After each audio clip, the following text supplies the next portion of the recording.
नारायणाय परिपूर्णगुणार्णवाय विश्वोदयस्थितिलयोनियतिप्रदाय ज्ञानप्रदाय विबुधासुरसौख्यदुःखसत्कारणाय वितताय नमो नमस्ते।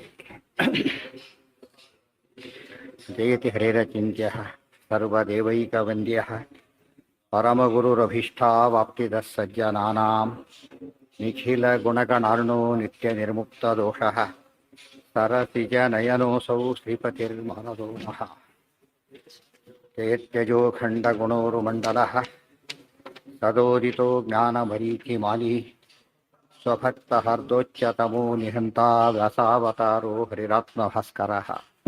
जयत्यजो क्षीणसुखात्मबिम्बः स्वैश्वर्यकान्तिप्रततः सदोदितः स्वभक्तसन्तापदुरिष्टहन्ता रामावतारो हरिरीशचन्द्रमाः। जयत्यसङ्ख्योरुबलाम्बुपूरो गुणोच्चरत्नाकर आत्मवैभवः सदा सदात्मज्ञनदीभिराप्यः कृष्णावतारो हरिरेकसागरः। नारायणं नमस्कृत्य नरं चैव नरोत्तमं देवीं सरस्वतीं व्यासं ततो जयमुदीरये। व्यूढश्चतुर्थ सर्वस्य निर्णयसुवाक्यसमुद्धृतीषु स्वाध्याययोः हरिपदस्मरणेन कृत्वा आनन्दतीर्थवरनामवती तृतीया भैमीतनुः मरुत आह कथाः परस्या। व्यूढश्चतुर्धा भगवान् स एको मायां श्रियं सृष्टिविहित्सयारा रूपेण पूर्वेण स वासुदेव नाम्ना विरिञ्चं शुशुवे च सा अतः सङ्कर्षणाच्चापि जयातनूजः बभूव साक्षात् बलसंविदात्मा वायुर्य एवाथ विरिञ्च नाम भविष्य अद्यो न परस्ततो हि. ಅದು ವಾಸುದೇವ ಮತ್ತು ಮಾಯಾರೂಪದ ಲಕ್ಷ್ಮೀನಾರಾಯಣರಿಂದ ಬ್ರಹ್ಮದೇವರು ಅವತಾರವನ್ನು ಮಾಡಿದರು. ಅನಂತರ ಸಂಕರ್ಷಣ ಜಯ ರೂಪದ ಲಕ್ಷ್ಮೀನಾರಾಯಣರ ಪುತ್ರತ್ವೇನ ಸಾಕ್ಷಾತ್ ಬಲಸಂವೇದಾತ್ಮ ವಾಯು ಬಲಜ್ಞಾನ ಸ್ವರೂಪರಾದಂಥ ಅದೇ ಬಳಿತ್ಥ ಅಂದರೆ ಅದೇ ಬಳಿತ್ಥ ಸೂಕ್ತದ ಅರ್ಥವಾಗಲಿಕ್ಕೇನೆ ಸಾಕ್ಷಾತ್ ಬಲಸಂವೇದಾತ್ಮ ವಾಯು ಯಯೇವಾಥ ವಿರಿಂಚ ನಾಮ ಭವಿಷ್ಯ ಅದ್ಯೋ ನ ಪರಸ್ತತೋ ಹಿ. ಅವರೇ ಮುಂದೆ ಭವಿಷ್ಯ ವಿರಿಂಚ ನಾಮ ಮುಂದೆ ಬರ್ತಕ್ಕಂಥ ಬ್ರಹ್ಮದೇವರಿವರೇ ಭಾವಿ ಬ್ರಹ್ಮದೇವರು ಅಂತ ಸ್ಪಷ್ಟ ಹೇಳ್ತಾರೆ. ಭಾರಿ ಬ್ರಹ್ಮದೇವರು ಭವಿಷ್ಯ ಆದ್ಯ ಮತ್ತೆ ಭವಿಷ್ಯ ಮುಂದೆ ಬರತಕ್ಕಂಥ ಮೊದಲು ಹುಟ್ಟತಕ್ಕಂಥವರು ಬ್ರಹ್ಮದೇವರು. ಇಲ್ಲಿ ಮೊದಲು ಹುಟ್ಟಿದ ಬ್ರಹ್ಮದೇವರು ಅದು ಭವಿಷ್ಯ ಆದ್ಯ ಅವರು ಹೊರತು. ಆದ್ದರಿಂದಾನೆ ತತಃ ಆದ್ದರಿಂದಾನೆ ಪರಹ ನಾ ತತಃ ಅವರಿಗಿಂತ ಮೇಲೆ ಯಾರೂ ಇಲ್ಲ. ಜೀವಕೋಟಿಯಲ್ಲಿ ಅವರಿಗಿಂತ ಮೇಲೆ ಯಾರೂ ಇಲ್ಲ. ವಾಯುಜೀವೋತ್ತಮತ್ವಕ್ಕೆ ಅರ್ಥ ಇದೆ. ಜೀವಕೋಟಿಯಲ್ಲಿ ಬ್ರಹ್ಮವಾಯುಗಳಿಬ್ಬರು ಕೂಡ ಶ್ರೇಷ್ಠರು. ವಾಯುದೇವರು ಮುಂದೆ ಬ್ರಹ್ಮದೇವರಾಗ್ತಾರೆ. ಆದ್ದರಿಂದ ವಾಯುಜೀವೋತ್ತಮ ಅಂದರು ಒಂದೇ, ಬ್ರಹ್ಮಜೀವೋತ್ತಮರು ಅಂದರು ಒಂದೇನೆ. ಸೂತ್ರಂ ಸ ವಾಯು ಪುರುಷೋ ವಿರಿಂಚ ಪ್ರದ್ಯುಮ್ನತಶ್ಚಾಥ ಕೃತೌ ಸ್ತ್ರಿಯೌ ದ್ವೇ ಪ್ರಜಜ್ಞತುರ್ಯಮಣೇ ತತ್ರ ಪೂರ್ವ ಪ್ರಧಾನ ಸಂಜ್ಞಾ ಪ್ರಕೃತಿರ್ಜನಿತ್ರಿ ಶ್ರದ್ಧಾ ದ್ವಿತೀಯಾಥ ತಯೋಶ್ಚ ಯೋಗೋ ಬಭೂವ ಪುಂಸೈವ ಚ ಸೂತ್ರ ನಾಮ್ನಾ. ಸೂತ್ರಂ ಸ ವಾಯು ಪುರುಷಃ ವಿರಿಂಚಃ ಪ್ರದ್ಯುಮ್ನತಃ ಚ ಅಥ ಕೃತೌ ಸ್ತ್ರಿಯೌ ದ್ವೇ ಪ್ರಜಜ್ಞತುಃ ಯಮಣೇ ತತ್ರ ಪೂರ್ವಾ ಪ್ರಧಾನ ಸಂಜ್ಞಾ ಪ್ರಕೃತಿ ಜನಿತ್ರಿ ಶ್ರದ್ಧಾ ದ್ವಿತೀಯಾ ಅಥ ತಯೋಃ ಚ ಯೋಗಃ ಬಭೂವ ಪುಂಸಾ ಏವ ಚ ಸೂತ್ರ ನಾಮ್ನಾ. ಸೂತ್ರಂ ಸ ವಾಯು ಪುರುಷಃ ವಿರಿಂಚಃ. ಅಲ್ಲಿರ್ತಕ್ಕಂಥ ವಾಯುದೇವರಿಗೆ ಸೂತ್ರ ಅಂತ ಹೆಸರು, ಬ್ರಹ್ಮದೇವರಿಗೆ ವಿರಿಂಚ ಅಂತ ಹೆಸರು, ಪುರುಷ ಅಂತಲೂ ಹೆಸರು. ಅದಕ್ಕೇನೆ ಅಲ್ಲಿ ಪುರುಷ ಸೂಕ್ತ. ಮೊದಲು ಪುರುಷ ಯಾರು? ನಾರಾಯಣ. ಅದು ಯಜ್ಞ ಮಾಡಿದರು. ಅಧಿಪುರುಷ ಪುರುಷ ಯಾರು? ಬ್ರಹ್ಮದೇವರು. ಅವದ್ದನ್ ಪುರುಷಂ ಪಶುಂ ಪುರುಷವನ್ನು ಪಶುನನ್ನು ಮಾಡಿದರು ರುದ್ರದೇವರವರು. ಪುರುಷ ಶಬ್ದವಾಚ್ಯತ್ವ ಶುರುವಾಗೋದು ನಾರಾಯಣನಿಗೆ. ಯಜ್ಞ ಮಾಡಿದ್ಯಾರು? ಬ್ರಹ್ಮದೇವರು. ತಸ್ಮಾತ್ ಯಜ್ಞ ಸರ್ವಹುತಃ ಋತ ಸಾಮಾನ್ಯ ಜಜ್ಞಿರೆ. ಆದರೆ ಪಶುವನ್ನಾಗಿ ಮಾಡಿದ್ಯಾರನ್ನ? ರುದ್ರದೇವರು. ಪುರುಷ ಪುರುಷ ಪುರುಷ. ಬ್ರಹ್ಮದೇವರಿಗೆ ಏನಂತ ಹೇಳಿ ಅವರಿಗೂ ಪುರುಷ ಅಂತ ಹೆಸರಿದೆ. ಸೂತ್ರಂ ಸ ವಾಯು ವಾಯುದೇವರಿಗೆ ಸೂತ್ರ ಅಂತ ಹೆಸರು, ವಿರಿಂಚ ಬ್ರಹ್ಮದೇವರಿಗೆ ಪುರುಷ ಅಂತಲೂ ಹೆಸರು. ಆದ್ದರಿಂದ ಸೂತ್ರ ಅಂತ ಎಲ್ಲೆಲ್ಲಿ ಹೇಳ್ತಾರೋ ವಾಯುದೇವರು ಸಬ್ಸ್ಟಿಟ್ಯೂಟ್ ಮಾಡ್ಕೋರು. ಪುರುಷನಿಂದ ಸೃಷ್ಟಿ ಅಂತ ಎಲ್ಲಾದರೂ ಬಂದರೆ ಬ್ರಹ್ಮದೇವರಿಂದ ಸೃಷ್ಟಿ ಅಂತ ಅರ್ಥ. ಮೂಲ ಪುರುಷ ಅಂದರೆ ನಾರಾಯಣನೇ. ಯಾರಿಗೆ? ಸೂತ್ರ ವಾಯುದೇವರ ಹೆಸರು, ಪುರುಷ ಬ್ರಹ್ಮದೇವರ ಹೆಸರು. ಇಬ್ಬರಿಬ್ಬರು ಸಮ. ಅದ್ರ ಹೆಸರೇನಿಟ್ಟಿದ್ದಾರೆ ಸೂತ್ರ ಅಂತ ಅವರಿಗೆ, ಇವರಿಗೆ ಈ ಹೆಸರು ಪುರುಷ ಅಂತ ಹೆಸರಿದೆ. ಪ್ರದ್ಯುಮ್ನ ತಶ್ಚಾಥ ಕೃತೌ ಸ್ತ್ರೀಯೋ ದ್ವೇ ಅಥ ಆ ಬಳಿಕ, ಆಫ್ಟರ್ ದಟ್ ಅಂತ ಅರ್ಥ. ಅನಂತರ ಕೃತೌ, ಕೃತೌ ಅಂದರೆ ಕೃತಿದೇವಿಯಲ್ಲಿ, ಕೃತಿದೇವಿ ಅಂತಕ್ಕಂಥ ಮಹಾಲಕ್ಷ್ಮಿ ರೂಪದಲ್ಲಿ, ಮಹಾಲಕ್ಷ್ಮಿ ರೂಪದಲ್ಲಿ ಯಾರಿಂದ? ಪ್ರದ್ಯುಮ್ನತಃ, ಪ್ರದ್ಯುಮ್ನ ಕೃತಿ, ಕೃತಿರಮಣ ಪ್ರದ್ಯುಮ್ನ ನಂದನೆ, ಕೃತಿರಮಣ ಪ್ರದ್ಯುಮ್ನ, ಪ್ರದ್ಯುಮ್ನನಿಂದ ಕೃತಿದೇವಿಯಾದ ಮಹಾಲಕ್ಷ್ಮಿಯಲ್ಲಿ ದ್ವೇ ಸ್ತ್ರೀಯು ಪ್ರಜಜ್ಞತು, ದ್ವೇ ಸ್ತ್ರೀಯು ಇಬ್ಬರು ಮಹಿಳೆಯರು ಹುಟ್ಟಿದರು, ಇಬ್ಬರು ಸ್ತ್ರೀಯರು ಹುಟ್ಟಿದರು. ಯಮಳೆ, ವೆರಿ ಇಂಪಾರ್ಟೆಂಟ್, ಯಮಳೆ. ಯಮಳೆ ಅಂದ್ರೇನು? ಟ್ವಿನ್ಸ್ ಅವರಿಬ್ಬರು ಕೂಡ, ಸರಸ್ವತಿ ಭಾರತಿ ಇಬ್ಬರು ಕೂಡ ಟ್ವಿನ್ಸ್ ಅವರು. ಅವರು ದೇವು ದ್ವೇ ಪ್ರಜಜ್ಞತು. ಮಿಥುನ ಅಂದರೆ ಒಂದು ಗಂಡು ಒಂದು ಹೆಣ್ಣು.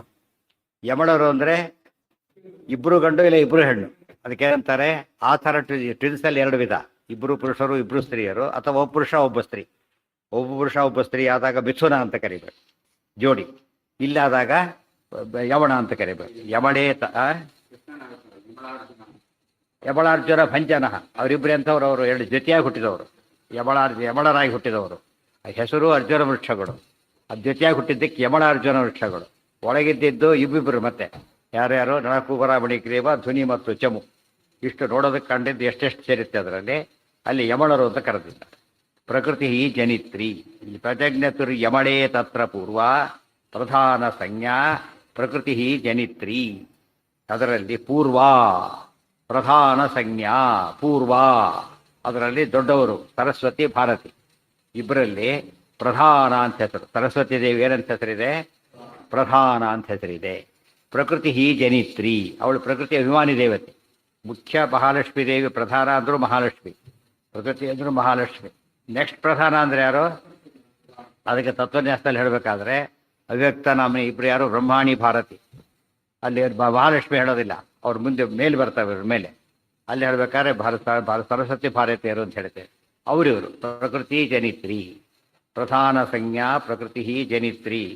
ಶ್ರದ್ಧಾ ದ್ವಿತೀಯ ಅಥ, ಇಬ್ಬ ಎರಡನೇವರು ಯಾರು? ಶ್ರದ್ಧಾ ಭಾರತೀ ದೇವಿ. ಶ್ರದ್ಧಾ ಪ್ರಕೃತಿ ಅಂದರೆ ಟೆಕ್ನಿಕಲ್ ನೇಮ್ಸ್ ಹೇಳ್ತಾರೆ. ಪುರುಷ ವಿರಿಂಚ, ಸೂತ್ರ ವಾಯು, ಸರಸ್ವತಿ ಪ್ರಧಾನ, ಭಾರತಿ ಶ್ರದ್ಧಾ, ಎಲ್ಲ ಹೇಳಿದ್ರಿಂದ ಅವರ ಹೆಸರುಗಳಾಗಲ್ಲ. ಯಾತಕ್ಕೆ ಹೀಗೆ ಹೇಳಿದರು ಅಂದರೆ, ಕೆಲವು ಕಡೆ ಪುರಾಣದಲ್ಲಿ ಹೇಳಿಬಿಡ್ತಾರೆ ಅಲ್ಲಿ ಪ್ರಧಾನ ಹುಟ್ಟಿದ್ರು ಅಂತ ಹೇಳ್ಬಿಡ್ತಾರೆ, ಶ್ರದ್ಧಾ ಹುಟ್ಟಿದ್ರು ಅಂತ ಹೇಳ್ಬಿಡ್ತಾರೆ. ನೀನು ಸರಸ್ವತಿ ಅಂತ ಇಲ್ಲಿ ಹೇಳಿದ್ರೆ ಏನು ಕನ್ಫ್ಯೂಷನ್ ಬರ್ತದೆ? ಇಲ್ಲ, ಹೆಸರು ಬೇರೆ ಅರ್ಥ ಆಯ್ತಾ? ವಿರಿಂಚೆ ಹುಟ್ಟಿದ ಅಂತ ಕೆಲವು ಕಡೆಗೆ, ಪುರುಷ ಹುಟ್ಟಿದ ಅಂತ ಮತ್ತೊಂದು ಕಡೆಗೆ, ಸೂತ್ರ ಹುಟ್ಟಿದ ಅಂತ ಕೆಲವು ಕಡೆ, ವಾಯು ಹುಟ್ಟಿದ ಅಂತ ಕೆಲವು ಕಡೆ. ಅದಕ್ಕೆಲ್ಲ ಇದು ಆಚಾರ ಬದ್ಧ ಜಾತಕ್ಕೆ ಹೇಳ್ತಾರೆ ಅಂದರೆ ವಿರೋಧ ಪರಿಹಾರ ಐತಿ. ಬೇರೆ ಕಡೆ ಯಾರು ಹೇಳಿದರೆ ಹೆಸರೇನದು? ಅವರದೇ ಹೆಸರು, ಇನ್ನೊಂದು ಹೆಸರು ಹೇಳಿರ್ತಾರೆ ಅಷ್ಟೇ ಹೊರತು ಬೇರೆ ಅಲ್ಲ.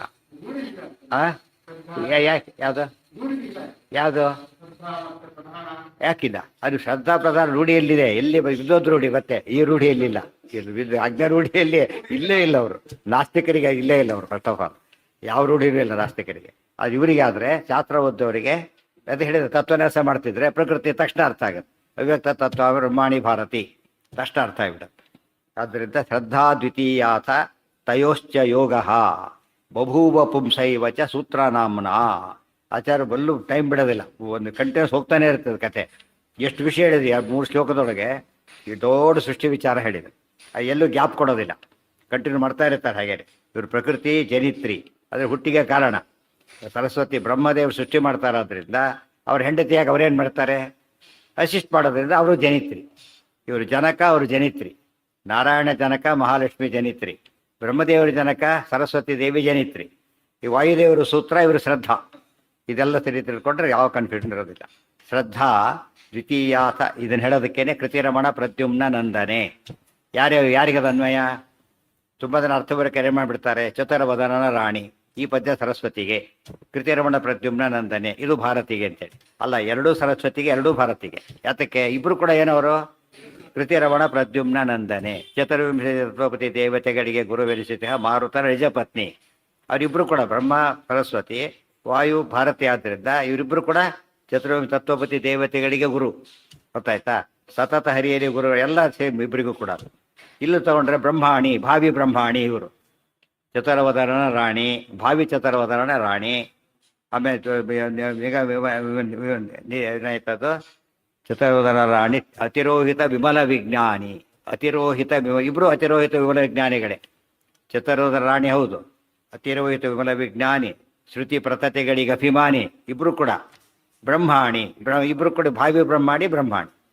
ಇದೆಲ್ಲ ಹೇಳ್ತಾ ಹೋದರೆ ಪ್ರತಿಯೊಂದು ಕೂಡ ಇಬ್ಬರಿಗೂ ಅನ್ವಯ. ಅದೇ ರೀತಿ ನಿರುಪಮಾನಂದಾತ್ಮ ಭವ ಇಬ್ಬರಿಗೂ ಅನ್ವಯ. ಬ್ರಹ್ಮವಾಯುಗಳು ಇಬ್ಬರು ನಿರುಪಮಾನಂದಾತ್ಮ ನಾರಾಯಣ, ಅಲ್ಲಿ ವಾಸುದೇವ ಭಾವ ಅವರು, ಇವರು ಸಂಕರ್ಷಣ ಭಾವ ಇವರು, ಸರಿಗೋಯ್ತಲ್ಲಿ. ನಿರ್ಜರ ಸಭಾ ಸಂಸೇವ್ಯ ಇಬ್ಬರು ಹಾಗೆ ನಿರ್ಜರ ಸಭಾ ಸಂಸೇವ್ಯರೇ. ನಿರ್ಜರ ಅದಕ್ಕೆ ಇದು ತುಂಬ ಅರ್ಥ. ನಿರ್ಜರ ಸಭಾ ಸಂಸೇವ್ಯ, ನಿರ್ಜರರು ಮುಪ್ಪೇ ಇಲ್ಲ. ಅಜರ ಜರಯಿತಃ ಜನ್ಮ ವೃತ್ಯಾಮಯಾನ ಇಬ್ಬರಿಗೂ ಮುಪ್ಪಿಲ್ಲ. ಸಭಾ ಸಂಸೇವ್ಯ, ಸಭಾ ಅಂದರೆ ಭಾರತೀ ದೇವಿ ಸಭಾ ಅಂತ ಹೆಸರು, ಅವರಿಂದ ಸೇವಿತರು. ಸರಸ್ವತಿಗೂ ಸಭಾ ಅಂತ ಹೆಸರು. ಅಥವಾ ನಿರ್ಜರ ಸಭಾ ಸಂಸೇವ್ಯ, ದೇವಸಭೆಗಳಲ್ಲಿ ಸಂಸೇವ್ಯರಾದವರೇ. ಪೀಠೇ ರತ್ನೋಪಕೃಪ್ತೆ, ದೇವತೆಗಳೆಲ್ಲ ಸ್ತೋತ್ರ ಮಾಡ್ತಾರೆ, ಅದಾಯಿತು. ಇಬ್ಬರಿಗೂ ಕಾಮನ್. ಮತ್ತೆ ನಿರ್ಜರ ಸಭಾ ಸಂಸೇವ್ಯ ರುಜುಗಣದ ರಸೆ, ಇಬ್ಬರು ರುಜುಪುಂಗವ ರುಜುಗಣ ರಸ ಇಬ್ಬರು ಕೂಡ. ಈ ಮೋಸ್ಟ್ ಸೀನಿಯರ್ ಇಬ್ಬರೇ, ನೆಕ್ಸ್ಟ್ ಇವರಿಬ್ಬರೇ ಈಗ. ಆದ್ದರಿಂದ ತತ್ವಪ್ರಚುರ ಇಬ್ಬರು ಸತ್ವಪ್ರಚುರರೇ. ವಾಣಿ ಮುಖ ಸರೋಜೇನ, ವಾಣಿ ಮುಖ ಸರೋಜಕ್ಕೆ ಇನ ವಾಣಿ ಅಂದರೆ ವಾಗ್ವಾಣಿ ಭಾರತಿ, ಅಮರಕೋಶದಲ್ಲೇ ಬರುತ್ತೆ. ವಾಣಿ ಅಂದರೆ ಭಾರತಿ ಅಂತಲೂ ಅರ್ಥ ಅಂತೇಳಿ. ಅಮರಕೋಶ ಅದು, ನಮ್ಮದೆಲ್ಲ ಕೋಶ. ಅದರಲ್ಲಿ ಏನು ಹೇಳಿದ್ದಾರೆ? ವಾಣಿ ಭಾರತಿ ಎರಡು ಪರ್ಯಾಯ ಪದಗಳು, ಹೆಸರುಗಳು. ಸೊ ವಾಣಿ ಮುಖ ಸರೋಜ ಅಂದರೆ ಸರಸ್ವತಿ ಮುಖ ಸರೋಜೈನ ಬ್ರಹ್ಮದೇವರು, ಭಾರತೀ ಮುಖ ಸರೋಜೈನ ಇವರು ಗರುಡಶೇಷ ಶಶಾಂಕ ದಳಶೇಖರ, ಇವರು ಕಾಮನ್. ನಿನ್ನೆ ಬಂತದ್ದು. ವಾಯು ಭಾರತೀಯರ ಮಕ್ಕಳಾಗಿಯೂ ಹುಟ್ಟುತ್ತಾರೆ ಅವರು, ಬ್ರಹ್ಮ ಸರಸ್ವತಿ ಮಕ್ಕಳಾಗಿ ಹುಡ್ತಾರೆ. ಇಬ್ಬರಿಗೂ ಕಾಮನ್. ಮತ್ತೆ ಗರುಡಶೇಷ ಶಶಾಂಕ ದಳಶೇಖರರ ಜನಕ ಜಗದ್ಗುರು, ಇಬ್ಬರು ಜಗದ್ಗುರುಗಳೇ. ಇವರು ಜಗದ್ಗುರು, ಅವರು ಜಗದ್ಗುರುಗಳು. ತ್ವಚ್ಚರಣಗಳಿಗೆ ಅಭಿವಂದ್ಯ ಸೇವೆ ಪಾರಿಪದ ಸೇಮ್ ಇಬ್ಬರಿಗೂ ಕೂಡ. ಅದು ಬ್ರಹ್ಮದೇವರಿಗೆ ಅನ್ವಯ, ಇವರಿಗೆ ಅನ್ವಯ ಅಂದರೆ ತಪ್ಪಾಯ್ತಾಗ. ಗೊತ್ತಾಯ್ತಾ? ಇಬ್ಬರಿಗೂ ಕಾಮನ್. ಇದು ಅಷ್ಟೇ ಓದ್ಬಿಟ್ರೆ ಏನಾಗುತ್ತಾಗ? ಮುಂದಿನ ಓದಿ 6 3 2 1 1000 3 2 ಶತ ಹೇಳ್ಬಿಟ್ಟು ವಾಯುದೇವರು ಯಾರು ಅಂತ ಹೇಳಲೇ ಇಲ್ಲ. ನಿರುಪಮಾನಂದಾತ್ಮ ಭವ ಹೇಳಿದ್ದಾರೆ. ಸಂಕರ್ಷಣ ಸೂತ್ರನಾಮಕರಾಗಿದ್ದಾರೆ. ಸ್ಪಷ್ಟ ಆಯ್ತಾಗ ಅವ್ರ ಪರಿಚಯ ಎಲ್ಲ ಅಲ್ಲಿ ಮಾಡಿಕೊಟ್ಟಿದ್ದಾರೆ. ಸ್ಪೆಷಲ್ ಏನು ಮಾಡ್ತಾರೆ? 6 3 2 1 1000 ಅಂತ ಇಲ್ಲಿ ಹೇಳಿ. ಅವ್ರಿಗೆ ಹೇಳ್ಬೇಕಾದ್ರೆ ಹಿಂದೆ ಮಾಡಿದ್ದವ್ರು ನೀವು ಅಂತ ಹೇಳಿದ್ರು. ಬ್ರಹ್ಮದೇವರನ್ನು ಮಾಡ್ಬೇಕಾದ್ರೆ ಹಿಂದೆ ನೀವು ವಾಯುದೇವರಾಗಿ ಇಷ್ಟು ಮಾಡಿದವರು. ಮುಂದೆ ಹೇಳ್ಬೇಕು, ಸಾತ್ವರಿಗೆ ಸುಖ, ಸಂಸಾರ ಮಿಶ್ರರಿಗೆ ಅಥವಾ ಎಲ್ಲರೂ ಕಾಮನ್ ಇಬ್ಬರಿಗೂ ಕೂಡ. ಇಬ್ಬರು ಜಗದ್ಗುರುಗಳು. ಹೀಗೆಲ್ಲ ಅರ್ಥ ಮಾಡಿಕೊಂಡ್ರೆ ಆ ನಿರುಪಮಾನಂದಾತ್ಮ 6 3 2 1 1000 ಬ್ರಹ್ಮವಾಯುಗಳಿಗೆ ಅನ್ವಯ. ಚತುರ್ವದನ ರಾಣಿ ಕೃತಿರ್ಮಣ ಪ್ರದ್ಯುಮ್ನಾನಂದನೆ ಸರಸ್ವತಿ ಭಾರತೀಯರಿಗೆ ಅನ್ವಯ. ಹೀಗಾಗಿ ಯಾವ ಗೊಂದಲನೂ ಇಲ್ಲ. ಆ ರೀತಿ ಅನ್ವಯ ಸಪ್ರೇಟ್ ಮಾಡ್ಕೊಂಡ್ಬಿಟ್ರೆ ಮಿಸ್ಸಿಂಗ್ ಆಗಿದೆ, ಅರ್ಥ ಮಿಸ್ ಆಗಿಬಿಡುತ್ತೆ ಇಬ್ಬರಿಗೂ ಕೂಡ. ಇದು ಗೊತ್ತಾಗೋದು ಯಾವಾಗ? ಇದನ್ನು ಓದಿ ಅರ್ಥ ಬರೆದ್ರೆ. ಸುಮ್ಮನೆ ಹರಿತಾಂಸಾರ ಓದ್ಬಿಟ್ರೆ ಹಾಗಾಗತ್ತೆ. ಇದು ಓದಿಬಿಟ್ರೆ ಸರಿಯಾಗಿ ಬರೆದಾರೆ ಅಂತ ಗೊತ್ತಾಗುತ್ತೆ. ಏನು ಪ್ರಧಾನ ಅಂದರೆ ಏನು? ಇಲ್ಲಿ ಸರಸ್ವತಿ ಪ್ರಧಾನ ಜನಿತ್ರಿ, ಅವ್ರ ಪ್ರಕೃತಿ ಪ್ರಧಾನ ಸಂಜ್ಞಾ ಅವರು. ಆಮೇಲೆ ಧರ್ದ ದ್ವಿತೀಯ. ಇನ್ನೂ ಆಶ್ಚರ್ಯ ಅಂದರೆ ಪುರುಷ ವಿರಿಂಚ ಹೆಸರು ವಾಯುದೇವರಿಗೂ ಅನ್ವಯ, ಸೂತ್ರ ಅಂತ ಅವರಿಗೂ ಅನ್ವಯ, ಇಲ್ಲಿ ಇಬ್ಬರಿಗೂ ಅನ್ವಯ. ಅದಕ್ಕೆ ಅವ್ಯಕ್ತ ತತ್ವನಾಥ ಇಬ್ಬರಿಗೂ ಸೇರಿಸಿ ಹೇಳ್ಬಿಡು. ಬ್ರಹ್ಮಾಣಿ ಭಾರತಿ ಇಬ್ಬರು ಬಂದ್ಬಿಡ್ತಾರೆ ಒಟ್ಟಿಗೆ. ತತ್ವನಾಥ ಹೇಳಬೇಕಾದ್ರೆ ಒಬ್ರಿಗೆ ಹೇಳಲ್ಲ, ಇಬ್ಬರಿಗೂ ಹೇಳಬೇಕು. ಮಹತ್ತತ್ವ ಹೇಳಬೇಕಾದ್ರೆ ಬ್ರಹ್ಮವಾಯುಭ್ಯಾಮ್ ಇಬ್ಬರು ಒಟ್ಟಿಗೆ ಹೇಳಬೇಕು. ಮತ್ತೆ ಬರೀ ಬ್ರಹ್ಮಣ್ಯ ವಾಯುವೇ ಇಲ್ಲ, ಇಬ್ಬರಿಗೂ ಸೇರೇ ಹೇಳಬೇಕು. ಇಬ್ಬರು ಜಾಯಿಂಟಾಗಿ ಮಾಡಿ ಇರೋದ್ರಿಂದ ವ್ಯತ್ಯಾಸ ಇಲ್ಲೇ ಇಲ್ಲ. ಸೊ ಬರೀ ಪ್ರಧಾನ ಅಂದರೆ ಸರಸ್ವತಿ. ಬಂದೆ ಪ್ರಕೃತಿ ಅಂದ್ರೂ ಅವರೇ, ಜನಿತ್ರಿ ಅಂದ್ರೂ ಅವರೇ, ಪ್ರಧಾನ ಅಂದ್ರೆ ಅವರೇ, ಮೂರು ಕೂಡ. ಇನ್ನೂ ಎಷ್ಟು ಬೇಡ ಭಾರತೀಯ ಅದಿಷ್ಟು ಅನ್ವಯ. ಇನ್ನೂ ಮೇಲೆ ತಗೊಂಡು ಇವೆಲ್ಲ ಮಹಾಲಕ್ಷ್ಮಿ ಹೆಸರುಗಳು. ಪುರುಷ ನಾರಾಯಣ, ಪ್ರಧಾನ ಯಾರು? ಮಹಾಲಕ್ಷ್ಮಿ. ಗೊತ್ತಾಯ್ತಾ? ಪ್ರಥಮ ಪ್ರಧಾನ, ದ್ವಿತೀಯ ಪ್ರಧಾನ ಇಬ್ಬರು ಆಫೀಸರೇ. ಅವ್ರ ಮೇನು ಇವ್ರ ಅಸಿಸ್ಟೆಂಟ್ ಇದ್ದ ಹಾಗೆ ಮಹಾಲಕ್ಷ್ಮಿ ಮೇನು, ಇವ್ರ ಸಬಾರ್ಡಿನೇಟ್ಸ್. ಆ ಹೆಸರು ಉಳಿದವರು ಬರಲ್ಲ ಕೆಳಗೆ. ಸರಸ್ವತಿ ಭಾರತೀಯ ಆದಮೇಲೆ ಕೆಳಗೆ ಬರಲ್ಲ, ಸ್ಟಾಪ್ ಆಗಿ. ಪುರುಷನ ಹೆಸರು ರುದ್ರದೇವರು ಮುಂದೆ ಕೆಳಗಿನವರು ಬರಲ್ಲ, ಅದೇ ಸ್ಟಾಪ್ ಆಗಿಬಿಡುತ್ತೆ. ಇದು ಅರ್ಥ ಮಾಡಿಕೊಂಡ್ರೆ ಎಲ್ಲಿಂದ ಯಾರು ತಿಳ್ಕೋಬೇಕು ಎಲ್ಲ ಸ್ಪಷ್ಟವಾಗಿ ತಿಳಿಯುತ್ತೆ. ಸೂತ್ರಂ ಸ ವಾಯು ಪುರುಷೋ ವಿರಿಂಚ ಪ್ರದ್ಯುಮ್ನತಶ್ಚಾಥ ಕೃತೌ ಸ್ತ್ರೀಯೌ ದ್ವೇ ಪ್ರಜಜ್ಞತು ಯಮಡೆ ತತ್ರ ಪೂರ್ವ ಪ್ರಧಾನ ಸಂಜ್ಞಾ ಪ್ರಕೃತಿ ಜನಿತ್ರಿ. ಇಲ್ಲಿ ಸಿಂಪಲ್ ಕನ್ನಡ ಓದಷ್ಟು ಸ್ಪಷ್ಟವಾಗಿ ಬರೀತಾರೆ, ಎಲ್ಲೆಲ್ಲೂ ಕನ್ಫ್ಯೂಷನ್ ಇಲ್ಲ. ಒಂದೊಂದೇ ಪದಗಳು, ಅನ್ವಯ ಕೂಡ ಕಷ್ಟ ಇಲ್ಲ. ಆಚಾರ ಉದ್ದೇಶ ಏನಿದೆ ಎಲ್ಲರಿಗೂ ಸ್ಪಷ್ಟ ತಿಳಿಬೇಕು, ಕನ್ಫ್ಯೂಷನ್ ಬರಬಾರದು. ಅಲ್ಲಿ ಕನ್ಫ್ಯೂಷನ್ ಕ್ರಿಯೇಟ್ ಮಾಡಿದ ಏನಾಗುತ್ತೆ, ಅಲ್ಲಿಗೆ ಉದ್ದೇಶಪೂರ್ವಕ ಮಾಡ್ತಿದ್ದಾರೆ ಅಂತ ಅರ್ಥ. ನಿರ್ಣಯದಲ್ಲಿ ಏನು ಮಾಡಬಾರ್ದು, ಯಾವಾಗಲೂ ಆಂಬಿಗ್ಯೂಟಿ ತಂದ್ಕೊಂಡ್ಬಿಟ್ರೆ ಇವ್ರಿಗೆ ಅರ್ಥನೇ ಆಗಲ್ಲ. ಅದಿರೋದ್ರೆ ಹಾಗಾಗಿ ಓದ್ಬೇಕಾದ್ರೆ ಬದಲಾಯಿಸಕ್ಕೆ ಹೋಗಬಾರ್ದು. ಇವತ್ತು ಸೂತ್ರನ ಹಾಗೆ ಓದಬೇಕು, ಶ್ರುತಿನ ಅದಕ್ಕೆ ತಕ್ಕಂತೆ ಅಡ್ಜಸ್ಟ್ ಮಾಡಬೇಕು, ಸೂತ್ರನ ಅಡ್ಜಸ್ಟ್ ಮಾಡಬಾರ್ದು. ಗೊತ್ತಾಯ್ತು? ಮೇಲಿಂಗ್ ಅಂತ ಯಾವಾಗಲೂ ಟೀಕಾ ಇದೆ, ಆಚಾರ್ಯರ ಮಾತಿದೆ. ಅವಾಗ ಏನು ಮಾಡಬೇಕಾಗ? ಟೀಕಾನ ಯಾವುದಕ್ಕೆ ಹೊಂದಿಸ್ಬೇಕು? ಆಚಾರ ಮಾತಿಗೆ ಇದಕ್ಕೆ ಹೊಂದಿಸ್ಬಾರ್ದು, ಟೀಕಾನ ಅದಕ್ಕೆ ಹೊಂದಿಸ್ಬೇಕು. ಅದು ಟಿಪ್ಪಣಿಗಳಿವೆ, ಅದು ಟೀಕಾಗೆ ಹೊಂದಿಸ್ಬೇಕು. ಇದು ಕ್ರಮ ಅದು. ಅದನ್ನ ಬಿಟ್ಬಿಟ್ಟು ಇವತ್ತು ಕೆಳಗಿನ ಕೋರ್ಟ್ ಆರ್ಡರ್ ಮೇಲಿನ ಕೋರ್ಟ್ ಆರ್ಡರ್ ಇದೆ, ಯಾವ್ದು ದೊಡ್ಡದಾಗತ್ತೆ ಈಗ? ಏನೇ ಇದ್ರು ಆ ಕ್ಲಾರಿಟಿ ಅಲ್ಲಿ ಹುಡುಕ್ಬೇಕು ನಾವು. ಉಳಿದ ಭಾಗ ಇಲ್ಲಿ ತೊಗೊಳ್ಬೋದು ಅಷ್ಟೇ, ಇಲ್ಲದವ್ರು ತಪ್ಪಾಗಿಬಿಡುತ್ತೆ. ಒಂದು ಮೇನ್ ಪಾಯಿಂಟ್ ಒಂದು ಚೇಂಜ್ ಆಯಿತು, ಉಳಿದೆಲ್ಲ ಇದು ಸೇಮ್ ಹೋಲ್ಸ್ ಗುಡ್. ಇದು ಅರ್ಥ ಮಾಡ್ಕೊಂಡ್ರೆ ನಾವು ಅರ್ಥ ಮಾಡಿ ಉಲ್ಟಾ ಪಲ್ಟ ಆಗ್ತಿದೆ ಇವತ್ತು. ಇವರು ಏನು ದಾಸಾಯ್ತವ್ರು ಏನು ಮಾಡ್ತಾರೆ, ದಾಸ್ ಹೇಳಿದ್ದಾರೆ ಅಂದರೆ ಎಲ್ಲದನ್ನು ದಾಸರ ಪ್ರಕಾರ ಅರ್ಥ ಮಾಡೋದು. ಟೀಕಾ ಟಿಪ್ಪಣಿ ಸೂತ್ರ ಎಲ್ಲ ಹೋಗ್ಬಿಡ್ತಾರೆ. ಅದು ತಪ್ಪದು. ನಾವೇನು ಮಾಡ್ತೀವಿ, ದಾಸರನ್ನು ಬಿಡೋದೇ ಇಲ್ಲ. ಏನು ಮಾಡೋದು ಈಗ? ಅವ್ರಿಗೆ ತಕ್ಕಂತೆ ಅರ್ಥ ಮಾಡೋದು. ವೆರಿ ಸಿಂಪಲ್ ಅದು. ಅವ್ರು ಹೇಳೋದೇ ಹಾಗೆ. ಅವ್ರು ನಾವು ಹೇಳ್ದೆ ಮಾಡಿದ್ದು ಹೇಳೋಕೆ ಬರ್ತಾರ ದಾಸರು? ಶಾಸ್ತ್ರ ಹೇಳ್ತೇವೆ ಅಂದ ಮೇಲೆ ಮೇನ್ ಏನಾಯ್ತು ಈಗ? ಶಾಸ್ತ್ರ. ಅದು ತಕ್ಕಂತೆ ಅರ್ಥ ಮಾಡಬೇಕು. ಅವ ವಿರೋಧ ಬರೋದು. ಜೈತೀರ್ಥರಿಗೂ ರಾಯರಿಗೂ ವಿರೋಧ ಬಂತು, ಏನು ಮಾಡ್ಬೇಕಾಗ? ವಿರೋಧ ಫಸ್ಟ್ ಹೇಳ್ಬೇಕು, ವಿರೋಧ ಇಲ್ಲ ಫಸ್ಟ್. ವಿರೋಧ ಇಲ್ಲ. ಹಾಗೆ ಹೇಗೆ ಹೊಂದಿಸ್ಬೇಕು ಅಂದರೆ ಮೇಲವ್ರಿಗೆ ತಕ್ಕಂತೆ ಕೆಳಗೆ ಹೊಂದಿಸ್ಬೇಕು. ಇಬ್ಬರು ಹೊಡ್ಬೇಕು, ಅರ್ಜೆಂಟ್ ಹೊಡ್ಬೇಕಾಗಿದೆ. ಯಾರು ಅಡ್ಜಸ್ಟ್ ಆಗ್ಬೇಕೀಗ? ದೊಡ್ಡವ್ರಿಗೆ ಚಿಕ್ಕವ್ರಿಗೆ ದೊಡ್ಡವ್ರಿಗೆ ಅಡ್ಜಸ್ಟ್ ಆಗ್ಬೇಕು. ಈಗ ಯಾರು ಆಗ್ಬೇಕೀಗ? ಗುಡ್ಡವ್ರು ಹೊರಟು ಅದು ಬರುತ್ತೆ. ಈಗ ಆಚಾರ್ಯ ಎಲ್ಲ ಶಿಷ್ಯರೆಲ್ಲ ಪಾಠ ಇದು ಮಾಡ್ತಾ ಕೂತಿರ್ತಾರೆ, ಓದ್ತಾ ಕೂತಿರ್ತಾರೆ. ಆಚಾರ್ಯ ಹೊರಟ್ರಿ ಪ್ರಯಾಣಕ್ಕೆ, ಹೊರಟ್ರು ಎಲ್ಲ ಇದ್ದು ಬಿಡ್ತಾರೆ ತಕ್ಷಣ. ಏನೋ ಇನ್ನೊಂದು ಬೂದಿಲ್ಲ ಪಾರಾಯಣ ಬೆರೆಸಿದ್ದೀರಿ ಅಂತ ಹೇಳಿದ್ರೆ ಕೊನೆಗೆ ಯಾರು ಊಟಕ್ಕೆ ಹೋಗ್ಲಿಕ್ಕಾಗೋದಿಲ್ಲ. ಯಾವ ಮೇನ್ ಸಬಾರ್ಡಿನೇಟ್ ಫಾಲೋ ಮಾಡಬೇಕು, ಅದು ನಿಯಮ. ಆ ಅರ್ಥದಲ್ಲಿ ಈಗ ಕಾಮನ್ ಸೆನ್ಸ್ ಇದ್ದರೆ ಎಲ್ಲೂ ಕನ್ಫ್ಯೂಷನ್ ಬರೋದೇ ಇಲ್ಲ. ನಮ್ಮಲ್ಲಿ ಆಗಲ್ಲ. ಅವ್ರು ಯಾರೋ ಮಠದವ್ರು ಶುರುವಾಗ್ತಾರೆ ಮಧ್ಯೆ, ಅವ್ರು ಮೇಲಾಗ್ಬಿಡ್ತಾರೆ. ಆಮೇಲೆ ಇವ್ರನ್ನ ಎಂದೂ ಬಿಡ್ಲಿಕ್ಕೆ ಸಾಧ್ಯ ಇಲ್ಲ ನಾವು. ಅದು ತಪ್ಪದು. ಎಲ್ಲರನ್ನ ಯಾರಿಗೋಸ್ಕರ ಬಿಡ್ಬೇಕು ನಾವೀಗ? ಮೇಲವರಿಗೋಸ್ಕರ ಕಣ್ಣು ಮುಚ್ಕೊಂಡು ಬಿಟ್ಬಿಡ್ಬೇಕು, ತಲೆ ಕೆಡಿಸ್ಕೊಳಕ್ಕೆ ಹೋಗ್ಬಾರ್ದು. ನಿಮಗೆ ಬೇಕಾದ ತತ್ವ. ಈಗ ವಾದ ಕಥೆಯಲ್ಲಿ ಏನು ಬೇಕು ನಮಗೀಗ? ತತ್ವ ಗೊತ್ತಾಗಬೇಕಾದ್ರೆ ಪ್ರತಿಷ್ಠೆ ಮುಖ್ಯ ಅಲ್ಲ ಇಲ್ಲಿ. ಇನ್ಫ್ಯಾಕ್ಟ್ ಅವರವ್ರ ಪ್ರತಿಷ್ಠೆ ಇಲ್ಲೇ ಇಲ್ಲ, ಇವರು ಕ್ರಿಯೇಟ್ ಮಾಡ್ಕೊಂಡಿರೋದು ಅಷ್ಟೇ. ಮೂಲ ಜ್ಞಾನಿಗಳಲ್ಲಿ ಏನಿಲ್ಲ, ಪರಸ್ಪರ ವಿರೋಧ, ಕಾಂಪಿಟೇಷನ್ ಏನು ಮಾಡಿದ್ರು ಬರೋದಿಲ್ಲ. ಇವ್ರು ಸುಮ್ಮನೆ ಹುಟ್ಟಿಸ್ಬಿಟ್ಟು ಕೈ ಪಾರ್ಟಿ ಮಾಡಿಬಿಡ್ತಾರೆ. ಅವ್ರ ಪಾರ್ಟಿ ಇವ್ರ ಪಾರ್ಟಿ ಅಂತ ಮಾಡಿ ದೊಡ್ಡ ಭಾರಿ ಗಲಾಟೆ ಬಿಸಿಬಿಡ್ತಾರೆ. ಎಂದೂ ಮಾಡಬಾರ್ದು ಹಾಗೆ. ಅದ್ರಿಂದ ಜ್ಞಾನ ಬರೋದಿಲ್ಲ. ಆಗ ಅನಾಹುತ ಏನಂದ್ರೆ ಇವ್ರಿಗೂ ಜ್ಞಾನ ಇಲ್ಲ, ಜನಕ್ಕೂ ಜ್ಞಾನ ಇಲ್ಲ. ದೀಪ ಹರಿಸ್ದಾಗ ಆಗುತ್ತೆ ಅಷ್ಟೇ ಗಲಾಟೆ ಒಳಗೆ. ನಾನು ಬದಲು ಅಂತ ಗಾಜು ಒಡೆದಾಕಿ ಬಿಡ್ತಾರಲ್ಲ ಹಾಗೆ. ಅದು ಮೂಲ ಇಲ್ಲಿ ಯಾರಿಗೂ ಇಲ್ದಾಗ ಆಗುತ್ತೆ. ಹಾಗೆ ಮಾಡ್ಕೊಳಕ್ಕೆ ಹೋಗ್ಬಾರ್ದು. ಸಣ್ಣ ಪುಟ್ಟ ಸಂಪ್ರದಾಯ ಇರುತ್ತವ ನಾವೀಗ ಅದು ಗಲಾಟೆ ಮಾಡ್ಲಿಕ್ಕೆ ಹೋಗ್ಬಾರ್ದು. ಅಂಗಾರ ಬಂದಷ್ಟು ಅಕ್ಷತೆ ಬಂದಷ್ಟು ಇರುತ್ತೆ ಕೇಳಿದ್ರೆ ಅದು ನೋಡಿ ಏನು ಗಲಾಟೆ ಬೇಕಿಲ್ಲ. ಯಾವ್ದು ಎರಡೂ ಹಚ್ಚಬೇಕು, ಅದು ಮುಖ್ಯ. ಅದು ಒಪ್ಕೊಂಡಿದ್ದಾರೆ ಅಂದರೆ ಯೋಚನೆ.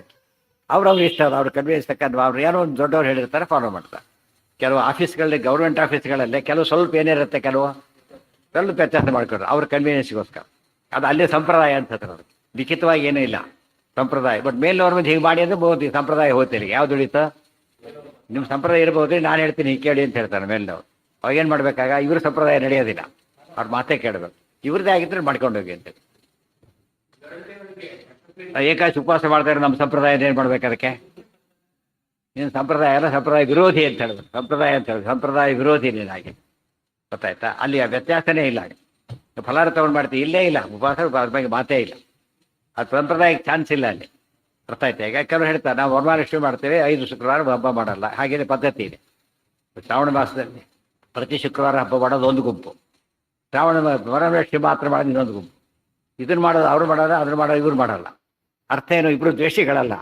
ಅವ್ರ ಪದ್ಧತಿ ಹಾಗೆ ಬಂದಿದೆ ಮೊದಲಿನಿಂದ, ಇವ್ರ ಪದ್ಧತಿ ಹೀಗೆ ಬಂದಿದೆ ಅಷ್ಟೇ. ಇಬ್ಬರು ಲಕ್ಷ್ಮೀ ಪೂಜೆನೇ ಮಾಡೋದು, ವ್ಯತ್ಯಾಸ ಇಲ್ಲ. ಶ್ರಾವಣ ಮಾಸ ಪೂರ್ತಿ ಶುಕ್ರವಾರ ಎಲ್ಲರೂ ಅನುಷ್ಠಾನ ಮಾಡ್ತಾರೆ. ಸ್ಪೆಷಲ್ ಪೂಜೆ ಮಾತ್ರ ವರಮಹಾಲಕ್ಷ್ಮಿ ಮಾಡೋರು ಅದನ್ನು ಮಾಡಲ್ಲ, ಅದು ಮಾಡೋರು ಇದನ್ನು ಮಾಡಲ್ಲ. ವಿರೋಧಿ ಅಲ್ಲ, ಇಬ್ಬರು ಜಾಯಿನ್ ಆಗ್ತಾರೆ. ಬಟ್ ಅವರು ನಮ್ಮ ಸಂಪ್ರದಾಯ ಪ್ರಕಾರ ಪದ್ಧತಿ ಇದು ಬಂದಿದೆ ನಮಗೆ ಅಂತ ಹೇಳ್ತಾರೆ. ಅದೇನು ವಿರೋಧ ಅಲ್ಲ, ಅದರಲ್ಲಿ ತಾರತಮ್ಯ ಬಿಟ್ಟಿಲ್ಲ ನೀವು. ಪೂಜೆ ಬಿಟ್ಟು ಏನೂ ಬಿಟ್ಟಿಲ್ಲ. ಸಂಪ್ರದಾಯ ವ್ಯತ್ಯಾಸ ಆಗಿದೆ ಅಷ್ಟೇ. ಅದು ದೋಷ ಇಲ್ಲ. ಸಂಪ್ರದಾಯದಲ್ಲಿ ಅದನ್ನು ಗಮನಿಸಬೇಕೇ ಹೊರತು ವಿರೋಧಿಗಳ ಸಂಪ್ರದಾಯ ಆಗೋದಿಲ್ಲ. ಯಾವ ಸಣ್ಣ ದೊಡ್ಡವರಿಗೋಸ್ಕರ ಸಣ್ಣ ಮಾಡಿಬಿಡ್ಬೇಕು. ದೊಡ್ಡವರಿಗೆ ಏನು ತಪ್ಪಿಲ್ಲ, ವಿರೋಧ ಹೇಳಿದ್ನಲ್ಲ, ವಿರೋಧ ಇಲ್ಲ. ಅವ್ರೇನು ಎಲ್ಲ ಮಾಡೋಕ್ಕೆ ಕಷ್ಟ ಆಗುತ್ತೆ ಅಂತ ಹೇಳಿ ಏನು ಮಾಡ್ತಾರೆ, ಅನುಕೂಲ ಏನು ಮಾಡ್ಕೊಂಡಿರ್ತಾರೆ ಅಂದರೆ, ದೊಡ್ಡ ಫ್ಯಾಮಿಲಿ ಇರುತ್ತೆ, ಎಲ್ಲೆಲ್ಲೋ ಇರ್ತಾರೆ. ಪ್ರತಿ ಶುಕ್ರವಾರ ಸೇರ್ಲಿಕ್ಕೆ ಆಗೋದಿಲ್ಲ. ಒಂದಕ್ಕೆ ಮಾಡಿ ವರಮಹಾಲಕ್ಷ್ಮಿ ಮಾಡಿ ಮುಗಿದೋಯ್ತು, ಪ್ರೀಸಿದ್ದೆ ಅಷ್ಟೇ. ಅಷ್ಟೇ ಅವ್ರ ಕನ್ವೀನಿಯನ್ಸ್. ಮತ್ತು ಅನುಕೂಲ ಆಯ್ತಾ ಮತ್ತೆ ಮಾಡಿ. ವಿರೋಧದ ಪ್ರಶ್ನೆ ಬರಲಿಲ್ಲ, ಅನುಕೂಲದ ಪ್ರಶ್ನೆ ಅಷ್ಟೇ. ಶ್ರದ್ಧಾ ಏನ ಇದಿನ್ನೂ ಪ್ರಶ್ನೆ ಬಂದಿಲ್ಲ, 2 ವರ್ಷ ಬಂದೇ ಇಲ್ಲ ಏನೇ. ಈಗ ಇನ್ನು ಮುಂದೆ ಬರುತ್ತೆ. ಈಗ ಅದು ಅನಂತರ ಮೂಲ ರೂಪದ ಬಗ್ಗೆ ಮಾತ್ರ ಹೇಳ್ತೀನಿ. ಇನ್ನು ಬೇರೆ ಹುಟ್ಟು ಹಾಗೆ ಕಶ್ಯಪರೇ ಹುಟ್ಟಿಲ್ಲ ಇನ್ನೂ ಕೂಡ ಈಗ. ಆದ್ದರಿಂದ ಮುಂದಿನ ಪ್ರಶ್ನೆ ಅದು. ಶ್ರದ್ಧಾ ದ್ವಿತೀಯಾಥ ತಯೋಶ್ಚ ಯೋಗೋ ಬಭೂವ ಪುಂಸೈವ ಚ ಸೂತ್ರನಾಮ. ಇಬ್ಬರು ವ್ಯಾಸರಾಜರು ತರ್ಕ ತಗೊಂಡು ಬರೀತಾರೆ. ಇಡೀ ತರ್ಕನೇ ರೂಟ್ ಔಟ್ ಮಾಡಿದ್ದಾರೆ ಅಂಥದ್ದು. ತರ್ಕಶಾಸ್ತ್ರ ಅಷ್ಟು ಪ್ರಬಲವಾದದ್ದು. ಆ ಗ್ರಂಥದೊಳಗೆ ಬರೀತಾರೆ ಎಷ್ಟು ಪುಟ, 10-20 ಪುಟ, ಕೆಲಸ 100 ಪುಟ ಬರೀತಾರೆ. ಕೊನೇ ಒಂದು ಮಾತು ಸೇರಿಸ್ತಾರೆ. ತದುಕ್ತಂ ಪದ್ಧತವು, ಇದೆಲ್ಲ ಪ್ರಮಾಣ ಪದ್ಧತಿಯಲ್ಲಿ ಹೇಳಿದ್ದಾರೆ. ಇಷ್ಟು ಮಾಡಿದ್ದೇನೆ ಅವ್ರು ಹೇಳಿದ ಕೊನೆಗೆ ಇವು ಹೆಣ್ಣು ಮಾಡೋದು ಅಷ್ಟು ಸಿಂಪಲ್ ಮಾಡ್ತಾರೆ. ಪ್ರಮಾಣ ಪದ್ಧತಿಯಲ್ಲಿ ಹೇಳಿದ್ದಾರಲ್ಲ ಟೀಕಾರ ಇರೋರು. ಅವ್ರು ಹೇಳಿದ್ದು ಏನು ಅಂದರೆ ಅವ್ರ ವಿರುದ್ಧ ಏನೇನು ಹೇಳಿಲ್ಲ ಅಂತ ಹೇಳಬೇಕಾಗಿದೆ. ಈಗ ಅವ್ರ ವಿರುದ್ಧ ಏನೇನೂ ಹೇಳಿಲ್ಲ, ಎಲ್ಲ ಅವರಿಗೆ ಸಮ್ಮತವಾದದ್ದು. ಅದು ಒಂದು ಮಾತು ಅದಕ್ಕೆ ಇಷ್ಟೆಲ್ಲ ಬರೆದಿದ್ವಿ ಅಂತೆ. ಒಂದು ಪ್ರಮಾಣ ಪದ್ಧತಿ ಒಂದು ಮಾತು ಇಷ್ಟೆಲ್ಲ ಅರ್ಥ ಇದೆ.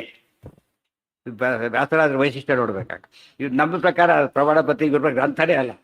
ಇವ್ರ ಪ್ರಕಾರ ವ್ಯಾಸರಾಜರ ತರ್ಕದಾಂಡವ ದೊಡ್ಡದು. ಪ್ರಮಾಣ ಪದ್ಧತಿ ಮೂಲ ಅಂತ ಅವ್ರು ಹೇಳ್ತಾರೆ. ಇವರು ಪ್ರಮಾಣದ ಓದೋದೇ ಇಲ್ಲ ಎಷ್ಟೋ ಥರ. ಅರ್ಥ ಆಯ್ತಾ? ತರ್ಕದಾಂಡ ಓದ್ಲಿಕ್ಕೆ ಹೋಗ್ತಾರೆ, ಪ್ರಮಾಣದ ಓದಿರೋದಿಲ್ಲ. ಅವಾಗೇನಾಗುತ್ತೆ, ಭಾರಿ ಟಫ್ ಆಗುತ್ತೆ ಪ್ರಮಾಣ ಪದ್ಧತಿನ. ಒಂದು ಕ್ಲಾಸ್ ಬಿಟ್ಟು ನೆಕ್ಸ್ಟ್ ಕ್ಲಾಸ್ ಹೋದಾಗ ಏನಾಗುತ್ತೆ, ಒಂದು ದಿವಸ ಗ್ಯಾಪ್ ಇದ್ರೆ ಏನಾಗುತ್ತಾಗ ಸ್ವಲ್ಪ ಆಗಲೇ ಗ್ಯಾಪ್ ಕಾಣ್ತದೆ. ಅರ್ಥ ಆಗ್ಲಿಕ್ಕೆ ಹೋದರೆ ಸ್ವಲ್ಪ ಮಿಸ್ಸಿಂಗ್ ಆಯಿತು ಅಂತ ಒಂದು ಸತ್ಯ ನಮ್ಗೆ ಇಲ್ಲಾರ್ದ ಸಿನಿಮಾಗೆ ಹೋದಾಗ ಅರ್ಥ ಆಗುತ್ತೆ. ಒಂದು ಸೀನ್ ಲೇಟ್ ಆಗಿಬಿಟ್ರೆ ಯೋ ಪ್ರಾಣ ಸ್ಟಂಟ್ ಆಗುತ್ತೆ. ಅದು ಏನಾಯ್ತು ಅದು ಏನೂ ಆಗಿರಲ್ಲ. ಅಲ್ಲಿ ಇಲ್ಲಿ ಬೇಕಾದಷ್ಟು ಆಗಿರುತ್ತೆ, ಬರ್ತೋಗ್ಬಿಡುತ್ತೆ ನಮಗೆ ಅಷ್ಟೇ. ಅಂದರೆ ಯಾವುದನ್ನೂ ಬಿಡಬಾರದು ಅಂತೇಳಿ ಪ್ರತಿ ಸೀನು ಹೇಗೆ ಅಲ್ಲಿ ನೋಡ್ತಾರೋ ಪ್ರತಿ ಶ್ಲೋಕ ಪ್ರತಿ ಪದ ನೋಡಬೇಕು. ಅವಾಗ ಯಾವುದು ಮಿಸ್ ಆಗೋದಿಲ್ಲ. ಹಾಂ ಪಾಠ ಹೇಳಾರಲ್ಲ ಬಂದು ಓದ್ ತಯಾರಾಗಬೇಕು ಇವರು. ಬಿ ಎಸ್ ಸಿನೇ ಮುಗಿಸಿಲ್ಲ, ಇಲ್ಲಿ ಪಿ ಜಿ ಕೋರ್ಸ್ ಇಲ್ಲ ಅಂದರೆ ಪಿ ಜಿ ಎಲಿಜಿಬಿಲಿಟಿನೇ ಇಲ್ಲ ಅವ್ರಿಗೆ. ಫಸ್ಟ್ ಯಾರಿಗೆ ಬರಬೇಕದು ಒಂದು ಸ್ಟೇಜ್ ಸುಧಾಮಂಗಳ ಆಗೋವರೆಗೂ ಕೂಡ ಇವೆಲ್ಲ ಅರ್ಥ ಆಗೋದಿಲ್ಲ. ಯಾಕೆ ಅವರೆಲ್ಲ ಸೇರಿಸಿ ಬರೀತಾರೆ. ರಾಯರು ವ್ಯಾಸರಾಯ ಬರಿಬೇಕಾದ್ರೆ ಇದು ಸ್ವಲ್ಪ ಮುಂದೆ ಸೇರಿಸ್ತಾರೆ. ಆ ಟೀಕಾರ ಹೇಳಿದ ಕೆಲವೆಲ್ಲ ಶಿಷ್ಯರು ಮಾಡಬೇಕು ಅಂತ ಹೇಳ್ತಾರೆ. ಅದನ್ನು ಮಾಡ್ತಾರಾದ್ರಿಂದ ಇದು ಓದಿದ ಮೇಲೆ ಅದು ಅರ್ಥ ಆಗುತ್ತೆ. ಆ್ಯಕ್ಚುಲಿ ಗ್ರೇಟ್ ಇರೋದು ಇದೆ. ಅರ್ಥ ಆಗ್ಬೇಕಾದ್ರೆ ಇದನ್ನು ಓದಿದ್ರೆ ಅದು ಅರ್ಥ ಆಗೋದಿಲ್ಲ. ನಾವೇನು ಮಾಡ್ತೀವಿ, ದೊಡ್ಡ ಗ್ರಂಥಕ್ಕೆ ಹೋದಾಗ ಏನಾಗುತ್ತೆ, ನ್ಯಾಚುರಲಿ ಅರ್ಥ ಆಗಲ್ಲ. ನ್ಯಾಚುರಲ್ ಇವತ್ತು ಬಿ ಎಸ್ ಸಿ ಓದೋನು ಪಾಪ ಅವ್ನು ಆರ್ಟ್ಸ್ ಸ್ಟೂಡೆಂಟ್ ಏನೂ ಅಲ್ಲ, ಅವ್ನು M S C first year ಅರ್ಥ ಆಗಲ್ಲ ಅವನಿಗೆ ವಿಷಯಗಳು, ಸ್ವಲ್ಪ ಮುಂದೆ ಹೋಗ್ಬಿಟ್ಟಿರ್ತಾಗಲಿ. ಆದ್ದರಿಂದ ಇವತ್ತು ಹೇಳೋರಿಲ್ಲ ಅಂಬೋದಕ್ಕಿಂತ ಓದೋರಿಲ್ಲ ಅಂತ ಹೇಳ್ಬೇಕು. ಓದೋರು ಬಂದಾಗ ಹೇಳೋರು ಹುಡುಕ್ಬೋದಾಗ ಅಲ್ಲ. ಅಷ್ಟಾದ್ರೂ ಶ್ರವಣ ಅರ್ಥ ಆಗಬೇಕಲ್ಲ. ಶ್ರವಣಕ್ಕೆ ಪಾರಾಯಣ ಮಾಡಿಬಿಟ್ರೆ ಆಯ್ತು ಅಷ್ಟೇ. ಬರೀ ಕಿವಿ ಬಿಡಬೇಕು ಅಂತಿದ್ರೆ ಪಾರಾಯಣ ಸಾಕು. ಸ್ವಲ್ಪ ಅರ್ಥ ಆಗ್ಬೇಕಾದ್ರೆ ಏನು ಬೇಕು ನಮಗೀಗ, ಇನ್ನೂ ನೆನ್ಪಿಟ್ಕೊಂಡು ಯಾವುದೇ ಶಾಸ್ತ್ರ ಗ್ರಂಥ ಪೂರ್ತಿ ಅರ್ಥ ಆಗೋದು ಭಾರಿ ಕಷ್ಟ. ನೆನ್ಪಿಟ್ಕೊಂಡ್ಬಿಡ್ಬೇಕು. ಅರ್ಥ ಟೆಕ್ನಿಕಲಿ ಏನದು ದೇವತೆಗಳಿಗೆ ಅದು ಎಲ್ಲರಿಗೂ ಬರೆದ ಗ್ರಂಥ. ಆದ್ದರಿಂದ ನಮಗೆ ಎಷ್ಟು ಉಪಯೋಗ ಆಗುತ್ತೆ. ಒಂದೇ ಟೆಕ್ಸ್ಟ್ ಬುಕ್ಕೆ ಇಬ್ಬರು ಸ್ಟೂಡೆಂಟ್ಸೇ, ಇಬ್ಬರದು ಒಂದೇ ಅಷ್ಟೇ, ಎಲ್ರಿಗೂ ಅರ್ಥ ಆಗಿರಲ್ಲ ಅದು. ಒಂದೇ ಸಬ್ಜೆಕ್ಟಲ್ಲಿ ಇಬ್ಬರು ಫ್ರೆಂಡ್ಸು ಜಾಯಿಂಟ್ ಸ್ಟಡಿ, ಇಬ್ಬರಿಗೂ ಕೂಡ ಒಂದು ವಿಷಯದಲ್ಲಿ ಕ್ಲಾರಿಟಿ ಇವ್ರಿಗೆ ಜಾಸ್ತಿ ಇರುತ್ತೆ, ಅವ್ರಿಗೆ ಕಡಿಮೆ ಇರುತ್ತೆ. 100% ಎಲ್ಲದರಲ್ಲೂ ಬರೋಕ್ಕೆ ಸಾಧ್ಯನೇ ಇಲ್ಲ ಅಂಥೇಳಿ ಬಿಡಬಾರದು. ನಮ್ಮ ಇಬ್ಬರು ಪಾಸೇ, ಮತ್ತೆ ಇಬ್ಬರು ಪಾಸೇ, ಸೇಮ್ ಮಾರ್ಕ್ಸೇ. ಇವನು ಈ ಕ್ವಶನ್ ಬಿಟ್ಟು ಬೇರೆ ಕ್ವಶನ್ ಆನ್ಸರ್ ಮಾಡಿಬಿಟ್ಟಿದ್ದಾರೆ. ಮಾರ್ಕ್ಸ್ ಒಂದೇ, ಆನ್ಸರ್ ಮಾಡಿ ಬೇರೆ ಅದನ್ನು ಓದಿದ್ದೀರ, ಇದನ್ನು ಓದಿಲ್ಲ ಅವನು. ಇದೆಲ್ಲ ನಡೀತಾ ಇದೆಯಲ್ಲ. ಇಬ್ಬರಿಗೂ ಏನು ವ್ಯತ್ಯಾಸ ಇಲ್ಲ. ಅಪಾಯಿಂಟ್ಮೆಂಟ್ಗೆ ಹೋದಾಗೆಲ್ಲ ಕೇಳಲ್ಲ, ಎಷ್ಟು ಪ್ರಶ್ನೆ ಬಿಟ್ಟಿದ್ದೇವಲ್ಲ ಕೇಳಲ್ಲ, ಮಾರ್ಕ್ಸ್ ಅಷ್ಟೇ ಕೇಳ್ತಾ. ಒಂದು ಸ್ಟೇಜಲ್ಲಿ ಸಾಕೋದು. ಭಾರಿ ಎಕ್ಸ್ಪರ್ಟೈಸ್ ಆಗ್ಬೇಕಾದ್ರೆ ಏನು ಮಾಡ್ಬೇಕು, ಅದಕ್ಕೆ ಭಾರಿ ಕಷ್ಟಪಡೋದು. ಅದು ಆಗೋದಿಲ್ಲ. ನಾವು ಓದಿದರೆ ಸುಧಾ, ಇಲ್ಲವ್ರು ಓದೋದಿಲ್ಲ. ಅದೇನಾಗುತ್ತೆ ಜನ್ಮದಲ್ಲಿ ಎರಡೋ ಓದೋದು ಜನ್ಮದಲ್ಲೇ ಆಗೋದಿಲ್ಲ ಅಂತ. ಎಷ್ಟಾದ್ರು ಎಲ್ಲ ಯಾರೋ ಹೇಳ್ತಿದ್ರು ಕೇಳಿದ, ಓಕೆ ಸಾಕಷ್ಟು. ಬಟ್ ಅಷ್ಟೇ ನಾವು ಮೇನು ಅಷ್ಟೇ ಓದ್ತೀವಿ ಅಂದರೆ ಉಪಯೋಗ ಆಗಲ್ಲ. ಯಾಕೆ ವೇಸ್ಟ್ ಆಗಿಬಿಡುತ್ತೆ. ಗೊತ್ತು ಹೇಳೋರಿಗೆ ಭಾರಿ ಸಂಕಟ ಆಗುತ್ತೆ. ಅದರಿಂದ ಅದಕ್ಕೆ ಅರ್ಥ ಮಾಡಿಕೊಂಡ್ರೆ ಹೇಳೋರು ಖುಷಿ ಆಗುತ್ತೆ. ಸುಮ್ಮನೆ ಹಾಕಿದ್ರೆ ಏನಾಗುತ್ತಾಗ ಏನಾಗುತ್ತೆ, ಇದು ವೇಸ್ಟ್ ಇದ್ದ ಲೆಕ್ಕ. ಅದೇ ತಮಾಷೆ ಮಾಡ್ತಾರೆ. ಜಗನ್ನಾಥಾಸ್ತ್ರ ಇದಕ್ಕೆ ಉಡುಪಿಗೆ ಹೋಗಿದ್ರಂತೆ. ಆಗ ಅವರು ಮಹಿಮೆ ಸಾಕಷ್ಟು ಪ್ರಚಾರ ಆಗಿತ್ತು. ವಿರೋಧಿಗಳು ಎಲ್ಲರಿಗೂ ಎಲ್ಲ ಕಾಲಕ್ಕೂ ಇರ್ತಾರೆ. ಅವು ಎಲ್ಲರೂ ಲೈಕ್ ಮಾಡೋಕ್ಕೆ ಸಾಧ್ಯನೇ ಇಲ್ಲ ಯಾರು ಕೂಡ. ಒಂದು ಗುಂಪಿನವ್ರು ಏನು ಮಾಡಿದ್ರು, ಅವಮಾನ ಮಾಡಬೇಕು ಅಂತ ಇದು ಮಾಡಿದ್ರು ಪ್ಲಾನ್. ಜಗನ್ನಾಥ ಅವಮಾನ ಮಾಡಬೇಕು ಅಂತ ಮುಂದೆ ಒಬ್ಬ ಮೂಕನ್ನು ಕೂಡಿಸ್ಬಿಟ್ರು. ಅವ್ನು ಕಿವುಡ ಮೂಕ ಎರಡೂ ಬರೋದಿಲ್ಲ. ಅವ್ನು ಮುಂದೆ ಕೂಡಿಸ್ಬಿಟ್ರು. ಅವ್ರನ್ನ ದಾಸರು ನೋಡ್ಕೊತ ಅವ್ರ ಹರಿಕತೆ, ಹರಿಕತೆ ಇವತ್ತೇ ಹರಿಕತೆ ಇದೆಯಲ್ಲ, ಜೋಕ್ಸ್ ಹರಿಕತೆಗಳಲ್ಲ. ಅದ್ರಲ್ಲಿ ದಾಸ ಸಾಹಿತ್ಯದ ಪ್ರಧಾನ ಮಾಡ್ಕೊಂಡು ಹೇಳೋದಷ್ಟೇ. ಅವ್ನ ಮುಖ ನೋಡ್ಕೊಂಡು ಹೇಳ್ತಾ ಇದ್ದಾರೆ. ಅವ್ನು ಏನೋ ಮಾಡ್ತಾ ತಲೆ ಹಾಕ್ತಾ ಕೂತಿದ್ದಾನೆ. ಇಡೀ ಹರಿಕತೆ ಪೂರ್ತಿ ಅವ್ನು ನೋಡ್ಕೊತ ಹೇಳ್ಬಿಟ್ಟಿದ್ದಾರೆ. ಜನಗಳಿಗೆ ಖುಷಿರೋ ಖುಷಿ. ದಾಸರಿಗೆ ಏನೇನು ತಿಳುವಳಿಕೆ ಇಲ್ಲ ಇವರಿಗೆ, ಗೊತ್ತಾಯ್ತು. ಅವ್ರು ತಲೆ ಆಡಿಸ್ತಾರೆ ಅಂತ ಹೇಳಿದ್ದೆ ಕಿವಿನೂ ಇಲ್ಲ, ಅವ್ರಿಗೆ ಇದೂ ಇಲ್ಲ ಅಂತ ಹೇಳ್ಕೊಂಡು ತಮಾಷೆ ಮಾಡ್ತಿರ್ತಾರೆ. ಎಲ್ಲ ಮುಗಿದ ಮೇಲೆ ದಾಸರಿಗೆ ಗೊತ್ತಿದೆ, ಅರ್ಥ ಮಾಡ್ಕೊಂಡ್ಬಿಟ್ಟಿದ್ದಾನೆ. ಎಲ್ಲರೂ ಕೂಡ ಇನ್ನೇನು ದಾಸರು ಸಿಕ್ಕಾಕೋತಾರೆ ಅಂತ ತಿಳ್ಕೊಂಡು ಕೇಳಿದರೆ, ಏನಪ್ಪ ನಾ ಹೇಳಿದ ಅರ್ಥ ಆಯ್ತಾ ಕೇಳಿಸ್ಕೊಂಡೆ ಅಂತ ಚೆನ್ನಾಗಿ ಅರ್ಥ ಆಯ್ತು ಬಾಯಿ ಬೂಕ್ ಅವ್ರು ಮಾತಾಡ್ಬಿಡ್ತಾರೆ. ಅಡಿ ಇಬ್ಬರು ಬೂಕರಾಗಬೇಕಾಗುತ್ತೆ. ಯಾಕೆ ಅವ್ರಿಗೆ ಏನು ಗೊತ್ತಿತ್ತು ಅವರಿಗೆ, ಅದು ಕೋಣನ ಮುಂದೆ ತಿಳಿದ್ರೆ ಉಪಯೋಗ ಆಗಿಲ್ಲ. ಪಾಪ ದಾಸರು ಬುದ್ಧಿ ಇಲ್ಲ ಇವರಿಗೆ, ಯಾರ ಮುಂದೆ ಹೇಳ್ತಿದ್ದಾರೆ ಅಂತೇಳಿ. ಅದು ನಿಜ. ಅವ್ರು ನಿಜವಾಗ್ಲೂ ಕುರುಡಾಗಿದ್ದಿದ್ರೆ ಇವರಿಗೆ ಆ ಶಕ್ತಿ ಇಲ್ಲದೆ ಹೋಗಿದ್ರೆ ಏನದು ಅಷ್ಟೊತ್ತು ವೇಸ್ಟ್ ಆಗ್ತಿತ್ತು. ಅದು ಮಾಡಿದ್ದಕ್ಕೆ ಸಾರ್ಥಕ ಆಯ್ತು. ಅದು ಯಾವಾಗಲೂ ಕೂಡ ಒಂದು ಮಾತಿದೆ, ಅರ್ಥ ಮಾಡ್ಕೊಳ್ಳೋರು ಮುಂದೆ, ಯಾರು ಅರ್ಥ ಮಾಡ್ಕೊಳ್ಳೋದು ಅವ್ರ ಮುಂದೆ ಹೇಳಕ್ಕೆ ಹೋಗಬಾರ್ದು ಅಂತ ಒಂದು ಮಾತು ತಮಾಷೆಗೆ ಹೇಳ್ತಾರೆ. ಅರಸಿಕೇಶು ಕವಿತ್ವ ನಿವೇದನಂ ಶಿರಸಿ ಮಾಲಿಕ ಮಾಲಿಕ ಮಾಲಿಕ. ಒಂದು ಬ್ರಹ್ಮದೇವನ ಕೇಳ್ಕೊಂಡಂತ ಒಬ್ಬ ಕವಿ, ನನ್ನ ಬರೆದು ಯಾರಿಗೆ ಅರ್ಥ ಆಗೋದಿಲ್ಲ, ಅವ್ರ ಮುಂದೆ ಎಕ್ಸ್ಪ್ಲೇನ್ ಮಾಡೋ ಹಣೆ ಬರೋದು ಎಂದೆಂದೂ ಬರಿಬೇಡ ಅಂತ ಹೇಳ್ಬಿಟ್ಟು ಅದೇನಾಗುತ್ತೆ, ವೇಸ್ಟ್ ಆಫ್ ಟೈಮ್. ಅರ್ಥ ಆಯ್ತಾ? ಅದಕ್ಕೆ ಸುಧಾದಿ ಗ್ರಂಥನ ಒಂದು ರೀತಿ ಓದೋದು, ಅದು ಅರ್ಥ ನೋ ಪ್ರಾಬ್ಲಮ್. ಏನೇನೂ ಗೊತ್ತಿಲ್ಲ ಅವನಿಗೆ, ಏನು ಉಪಯೋಗ ಅದರಿಂದ? ತರ್ಕತಾಂಡಿಗೆ ಯಾತಕ್ಕೆ ಓದಲಿಕ್ಕೆ ಸಾಧ್ಯವಾಗ್ತಾ ಇಲ್ಲ ಅಂದರೆ ಹೈಯರ್ ವರ್ಕ್ಸ್ ಆದ್ದರಿಂದ ಅದಕ್ಕೆ ಎಲಿಜಿಬಿಲಿಟಿ ತಂದ್ಕೊಳ್ಳೋದಿಲ್ಲ ಅವರು. ಎಲಿಜಿಬಲ್ ಆಗಿಬಿಟ್ರೆ ಖಂಡಿತ ಸಿಕ್ಕೇ ಸಿಗುತ್ತಾವೆ. ನಿಮಗೆ ಆಶ್ಚರ್ಯ ಅಂದರೆ ಮ್ಯಾನ್ಸ್ಕ್ರಿಪ್ಟ್ ಕಲೆಕ್ಟ್ ಮಾಡೋಕ್ಕೆ ಹೋದರೆ ಭಾಳ ಹೆಚ್ಚು ಸಿಗೋದು ತಾತ್ಪರ್ಯ ಚಂದ್ರಿಕಾ, ನ್ಯಾಯಾಮೃತ, ತರ್ಕತಾಂಡ, ಹೆಚ್ಚು ಕಾಪಿ ಸಿಗೋದು. ಅರ್ಥ ಏನದಕ್ಕೆ? ಹೆಚ್ಚನ ಓದ್ತಿದ್ರು ಅಂತ ಅರ್ಥ. ಅದು ಗೊತ್ತಾಯ್ತು? ಹೆಚ್ಚನ ಓದ್ತಿದ್ರು ಹೆಚ್ಚು ಪುಸ್ತಕ ಸಿಗೋದು. ಕಾಪಿ ಸಿಗಬೇಕಾದ್ರೆ ಓದ್ತಿದ್ರು ಅಂತ ಆಯ್ತಲ್ಲ. ಇವತ್ತು ಇಲ್ಲ ಅಂದರೆ ನಮಗೆ ಇದಿಲ್ಲ, ಓದೋರು ಕಡಿಮೆ ಆಗಿದ್ದಾರೆ ಅಂತ. ಓದೋರು ಕಡಿಮೆ ಆಗಿದ್ದಾರೆ. ಕೆಲಸ ಬ್ಯಾಚ್ಗೆ ಕೆಲವು ಸಬ್ಜೆಕ್ಟ್ಗಳಿಗೆ 50-60 ಬರುತ್ತೆ, ಕೆಲಸ ಒಬ್ಬೊಬ್ಬರು ಬರ್ತಾರೆ. ಒಂದು ವರ್ಷ ಒಬ್ಬರು ಬರೋದೇ ಇಲ್ಲ. ಇನ್ಫ್ಯಾಕ್ಟ್ ಇಷ್ಟಾದರೂ ಏನರ್ಥ ಅದಕ್ಕೆ? ಸಬ್ಜೆಕ್ಟಿನ ತಪ್ಪಲ್ಲ, ಓದೋ ಜನಗಳು ಕಡಿಮೆ ಇದ್ದಾರೆ ಅಥವಾ ಇಲ್ಲ ಅಂತ. ಹರೇ ಯಾತಕ್ಕೆ ಹೇಳಿದೆ ಅಂದರೆ ತರ್ಕತಾಂಡವಾದಿಗಳನ್ನು ಹೇಳಬೇಕಾದ್ರೆ ಮೂಲ ಗ್ರಂಥಕ್ಕೆ ನಾವು ಗಮನ ಕೇಂದ್ರ ಮಾಡದೆ ಹೋದರೆ ನಾವು ಓದಿಗೆ ಅರ್ಥನೇ ಇರೋದಿಲ್ಲ. ಶ್ರದ್ಧಾ ದ್ವಿತೀಯಾತ ತಯೋಶ್ಚ ಯೋಗೋ ಬಭೂವ ಪುಂಸೈವ ಚ ಸೂತ್ರನಾಮ್ನ. ಸರಸ್ವತಿ ಪುರುಷನಾಮಕ ಬ್ರಹ್ಮದೇವರು, ಆಮೇಲೆ ಭಾರತೀ ದೇವಿ ಅಂದರೆ ಶ್ರದ್ಧಾ, ಭಾರತಿ, ಸೂತ್ರನಾಮಕ ವಾಯುದೇವಿ. ಇದನ್ನೆಲ್ಲ ನಿಮಗೆ ತಕ್ಕಂತೆ ಚಾರ್ಟ್ ಮಾಡ್ಕೊಂಡು ಇಟ್ಕೊಂಡ್ಬಿಡೋದು ನೀಟಾಗಿ, ಗೊತ್ತಾಗದಂತೆ ಚಾರ್ಟ್ ಮಾಡ್ಕೊಂಡ್ಬಿಟ್ರೆ ವೆರಿ ಸಿಂಪಲ್. ಹರೇರ್ನಿಯೋಗಾದಥ ಸಂಪ್ರಸೂತೌ ಶೇಷಸ್ಸು ಪರ್ಣಶ್ಚ ತಯೋಸ್ಸಹೈವ ಶೇಷಸ್ತಯೋರೇವ ಹಿ ಜೀವನಾಮ ಕಾಲಾತ್ಮಕಸ್ಸೋಥ ಸುಪರ್ಣ ಆಸೀತ್ ತೌ ವಾಹನಂ ಶಯನಂಚೈವ ವಿಷ್ಣೋಃ ಕಾಲಾಜಯಾದ್ಯಾಶ್ಚ ತತಃ ಪ್ರಸೂತಾಃ. ಹರೇರ್ನಿಯೋಗಾದಥ ಸಂಪ್ರಸೂತೌ, ಇವೆಲ್ಲ ಕೂಡ ಅವ್ರ ಜೊತೆಯಾದರು ಅಂದ್ರೆ ಏನರ್ಥ? ಹರೇಹೇ ನಿಯೋಗ, ದೇವರ ಆಜ್ಞೆ, ದೇವರ ಆಜ್ಞೆಯಂತೆ ಅವರು ಜೊತೆಯಾದರು. ಅದೇ ರೀತಿ ಅವರು ಸೃಷ್ಟಿ ಮಾಡಿದರು. ಆಮೇಲೆ ಬ್ರಹ್ಮ ಸರಸ್ವತಿಯರಿಂದ ಸೃಷ್ಟಿಯಾಯಿತು, ವಾಯು ಭಾರತದಿಂದ ಸೃಷ್ಟಿಯಾಯಿತು. ಹೇಗೆ ಸೃಷ್ಟಿಯಾಯಿತು ಅಂದರೆ ಸಂಪ್ರಸೂತವು, ಮಕ್ಕಳು ಹುಟ್ಟಿದ್ರು. ಅವರಿಗೂ ಮಕ್ಕಳು, ಇವರಿಗೂ ಮಕ್ಕಳು. ಇಬ್ಬರಿಗೂ ಯಾರು ಗೊತ್ತಾ? ಸೇಮ್. ಶೇಷಃ ಸುಪರ್ಣ ತಯೋಸ್ಸಹೈವ. ಗರುಡಶೇಷರು ಇಬ್ಬರಿಗೂ ಮಕ್ಕಳು. ಅದಕ್ಕೆ ಗರುಡಶೇಷ ಶಶಾಂಕದಳಶೇಖರರ ಜನಕ. ಸಾ ಭಾರತೀ ನಾಮ ಬಭೂವ ಭೂವ. ಮನೆಯೇ ಬಂದಿದೆ 2ನೇ ಅಧ್ಯಾಯದಲ್ಲಿ ಹೇಳಿದ್ದಾರೆ. ಸರಸ್ವತಿ ಭಾರತೀಯರಿಗೂ ಇವರು ಮಕ್ಕಳಾಗಿ ಹುಟ್ಟಿದ್ರು, ಇವರಿಗೂ ಮಕ್ಕಳಾಗಿ ಹುಟ್ಟಿದ್ರು. ಇಬ್ಬರಿಗೂ ಅವ್ರ ಮಕ್ಕಳಾದರು. ಶೇಷ ಸುಪರ್ಣಶ್ಚ ತಯೋಸ್ಸಹೈವ, ಅವರಿಬ್ಬರಿಗೂ ಕೂಡ. ಹೌದು, ಇಬ್ಬರು ಜೊತೆ. ಅಲ್ಲ ಅಲ್ಲ ಅಲ್ಲ ಆಗ್ಲೇನೆ ಇಲ್ಲಿ ಒಂದು ರೂಪ, ಅಲ್ಲೊಂದು ರೂಪ, 2 ರೂಪದಲ್ಲಿ ಹುಟ್ಟಿ ಬಂತು. ಅದಾವ್ದು ವಿಶೇಷಾಂಶ ಇರೋದು ಹಾಗೆ ಇರೋದು. 2 ಕಡೆ ಸ್ಪಷ್ಟ ಹಾಗೆ ಹೇಳಿದ್ದಾರೆ. ಶೇಷಃ, ಇವೆಲ್ಲ ಕಶ್ಯಪರ ಪ್ರಶ್ನೆ ಬಂದೇ ಇಲ್ಲ ಇನ್ನು ಕೂಡ. ಕಶ್ಯಪರು ಮತ್ತೆ ಹುಡ್ತಾರೆ. ಯಾರು? ಶೇಷ ಹುಡ್ತಾನೆ, ಗರುಡನು ಹುಡ್ತಾನೆ. ಇಲ್ಲಿ ಅವ್ರದ್ದಲ್ಲ, ಇದು ಎಲ್ಲಿದ್ದು? ಮೂಲ ರೂಪ, ಪೂರ್ತಿ ಮೂಲ ರೂಪದ ಬಗ್ಗೆ ಹೇಳ್ತಾರೆ. ಶೇಷಸ್ತಯೋರೇವ ಹಿ ಜೀವನಾಮ, ಅವರಿಬ್ಬರಿಗೂ ಏನಂತ ಹೇಳ್ತಾರೆ? ಅದರಲ್ಲಿ ಜೀವ ಅಂತ ಹೇಳ್ತಾರೆ. ಶೇಷಃ ತಯೋಸ್ಸಹೈವ ಶೇಷಃ ತಯೋರೇವ ಹಿ ಜೀವನಾಮ ಕಾಲಾತ್ಮಕ ಸೋಥ ಸುಪರ್ಣ ಆಸಿ. ಅವರಿಬ್ಬರಲ್ಲಿ ಶೇಷದೇವರಿಗೆ ಏನಂತ ಕರೀತಾರೆ? ಜೀವ ಅಂತಲೂ ಹೆಸರಿದೆ. ಶೇಷದೇವರಿಗೆ ಏನಂತ ಹೆಸರಿದೆ? ಜೀವ ಅಂತಲೂ ಹೆಸರಿದೆ. ಅಂದರೆ ಜೀವಾಭಿಮಾನಿ ಅಂತ ಅರ್ಥ. ಇನ್ನೂ ಮುಖ್ಯವಾಗಿ ವಾಯುದೇವರೇ ಜೀವ. ಕಾಲಾತ್ಮಕ ಸೋತ ಸುಪರ್ಣ, ಕಾಲ ಅಂತ ಹೇಳಿದರೆ ಗರುಡ ಅಂತ ಅರ್ಥ. ಕಾಲ ಅಂದರೆ ಗರುಡ, ಜೀವ ಅಂದರೆ ಶೇಷ. ಇವೆಲ್ಲ ಟೆಕ್ನಿಕಲ್. ಯಾತಕ್ಕೆ ಹೇಳಿದ್ರು ಮತ್ತೆ ಹೇಳಿದೆ. ಕೆಲವು ಕಡೆ ಜೀವ ಹುಟ್ಟಿದ ಅಂತ ಹೇಳ್ಬಿಡ್ತಾರೆ. ಇವರೇನು ತಿಳ್ಕೊಂಡ್ಬಿಟ್ಟು ಜೀವನ ಸೃಷ್ಟಿ ಆಗಿದ್ದೆ ಆಗ ಅರ್ಥ ಮಾಡ್ಕೊಂಡ್ಬಿಡ್ತಾರೆ. ಶೇಷನಿಗೆ ಸೃಷ್ಟಿ ಆದ, ಅದರ ಜೀವ ಅಂತ ಹೆಸರಿದೆ. ಕಾಲ ಸೃಷ್ಟಿ ಆಯಿತು ಅಂದರೆ ಗರುಡ ಹುಟ್ಟಿದ ಅಂತ ಅರ್ಥ. ಕೆಲವು ಕಡೆ ಹೇಳಿದರು ಗರುಡ ಹುಟ್ಟಿದ ಅಂತ ಹೇಳಿದರು, ಕೆಲವು ಕಡೆ ಹೇಳಿದರು ಕಾಲ ಹುಟ್ಟಿತು ಅಂತ ಹೇಳಿದ್ರು. ಕಾಲ ಹುಟ್ಟಿತು ಅಂದರೆ ಕಾಲಾಭಿಮಾನಿ ಗರುಡ ಹುಟ್ಟಿದ ಅಂತ ಅರ್ಥ. Very simple. ವ್ಯಕ್ತಿನ ಕರೆಯೋದು ಬೇರೆ, ಪೋಸ್ಟ್ ಕರೆಯೋದು ಬೇರೆ. ಈ ಪೋಸ್ಟ್ ಕರೆದ್ರೆ ಇವ್ರು ಡೈರೆಕ್ಟರ್ ಮೀಟ್ ಮಾಡಿ ಅಂದ, ಪರಿಚಯ ಹೆಸರು ಮೀಟ್ ಮಾಡ್ತದೆ. ಇಬ್ಬರದು ಒಂದೇ. ಡೈರೆಕ್ಟರ್ ಪೋಸ್ಟ್ ಅವನು ಇದ್ದಾನ, ಆದ್ದರಿಂದ ಹೆಸರು ಹೇಳಿದ್ರು ಅವನಿಗೆ ಅನ್ವಯ, ಪೋಸ್ಟ್ ಹೇಳಿದ್ರು ಅವರಿಗೆ ಅನ್ವಯ. ಅದಕ್ಕೋಸ್ಕರ ಈ ಗರುಡ ಅಂತ ಹೇಳಿದ್ರೆ ಹಾಗೇನೆ, ಶೇಷ ಅಂತ ಹೇಳಿದ್ರು ಹಾಗೇನೆ. ಈಗ ಜೀವೋತ್ತಮ ಅಂತ ಅರ್ಥ ಆಯ್ತಲ್ಲ. ಶೇಷನಿಗೆ ಜೀವ ಅಂತ ಹೆಸರಿರೋದ್ರಿಂದ ಜೀವೋತ್ತಮ ಯಾರೀಗ? ಅವ್ರಿಗೇನು ನರೋತ್ತಮ. ಸರಿ ಹೋಯ್ತಾ? ನಿನ್ನೆ ಅರ್ಥ ಮಾಡಿದ್ರಲ್ಲ, ನಾರಾಯಣಂ ನಮಸ್ಕೃತ್ಯ ನರಂಚೈವ ನರಂ ಜೀವಂ ನರೋತ್ತಮಂ ಜೀವೋತ್ತಮಂ. Very simple. ಇದಕ್ಕೆ ಕಾಂಟೆಕ್ಸ್ಟ್ ಗೊತ್ತಿದ್ರೆ ಅರ್ಥ ಆಗುತ್ತೆ. ಅತಸ್ತಯೋ ಶೇಷಸ್ತಯೋರೇವ ಹಿ ಜೀವನಾಮ ಕಾಲಾತ್ಮಕ ಸೋಥ ಸುಪರ್ಣ ಆಸಿ. ಇಲ್ಲಿ ಗರುಡ ನೋಡಿ, ಜೀವನಾಮ ಇವರು, ಕಾಲ ಅವರು, ಸುಪರ್ಣ ಕಾಲಾಭಿಮಾನಿ.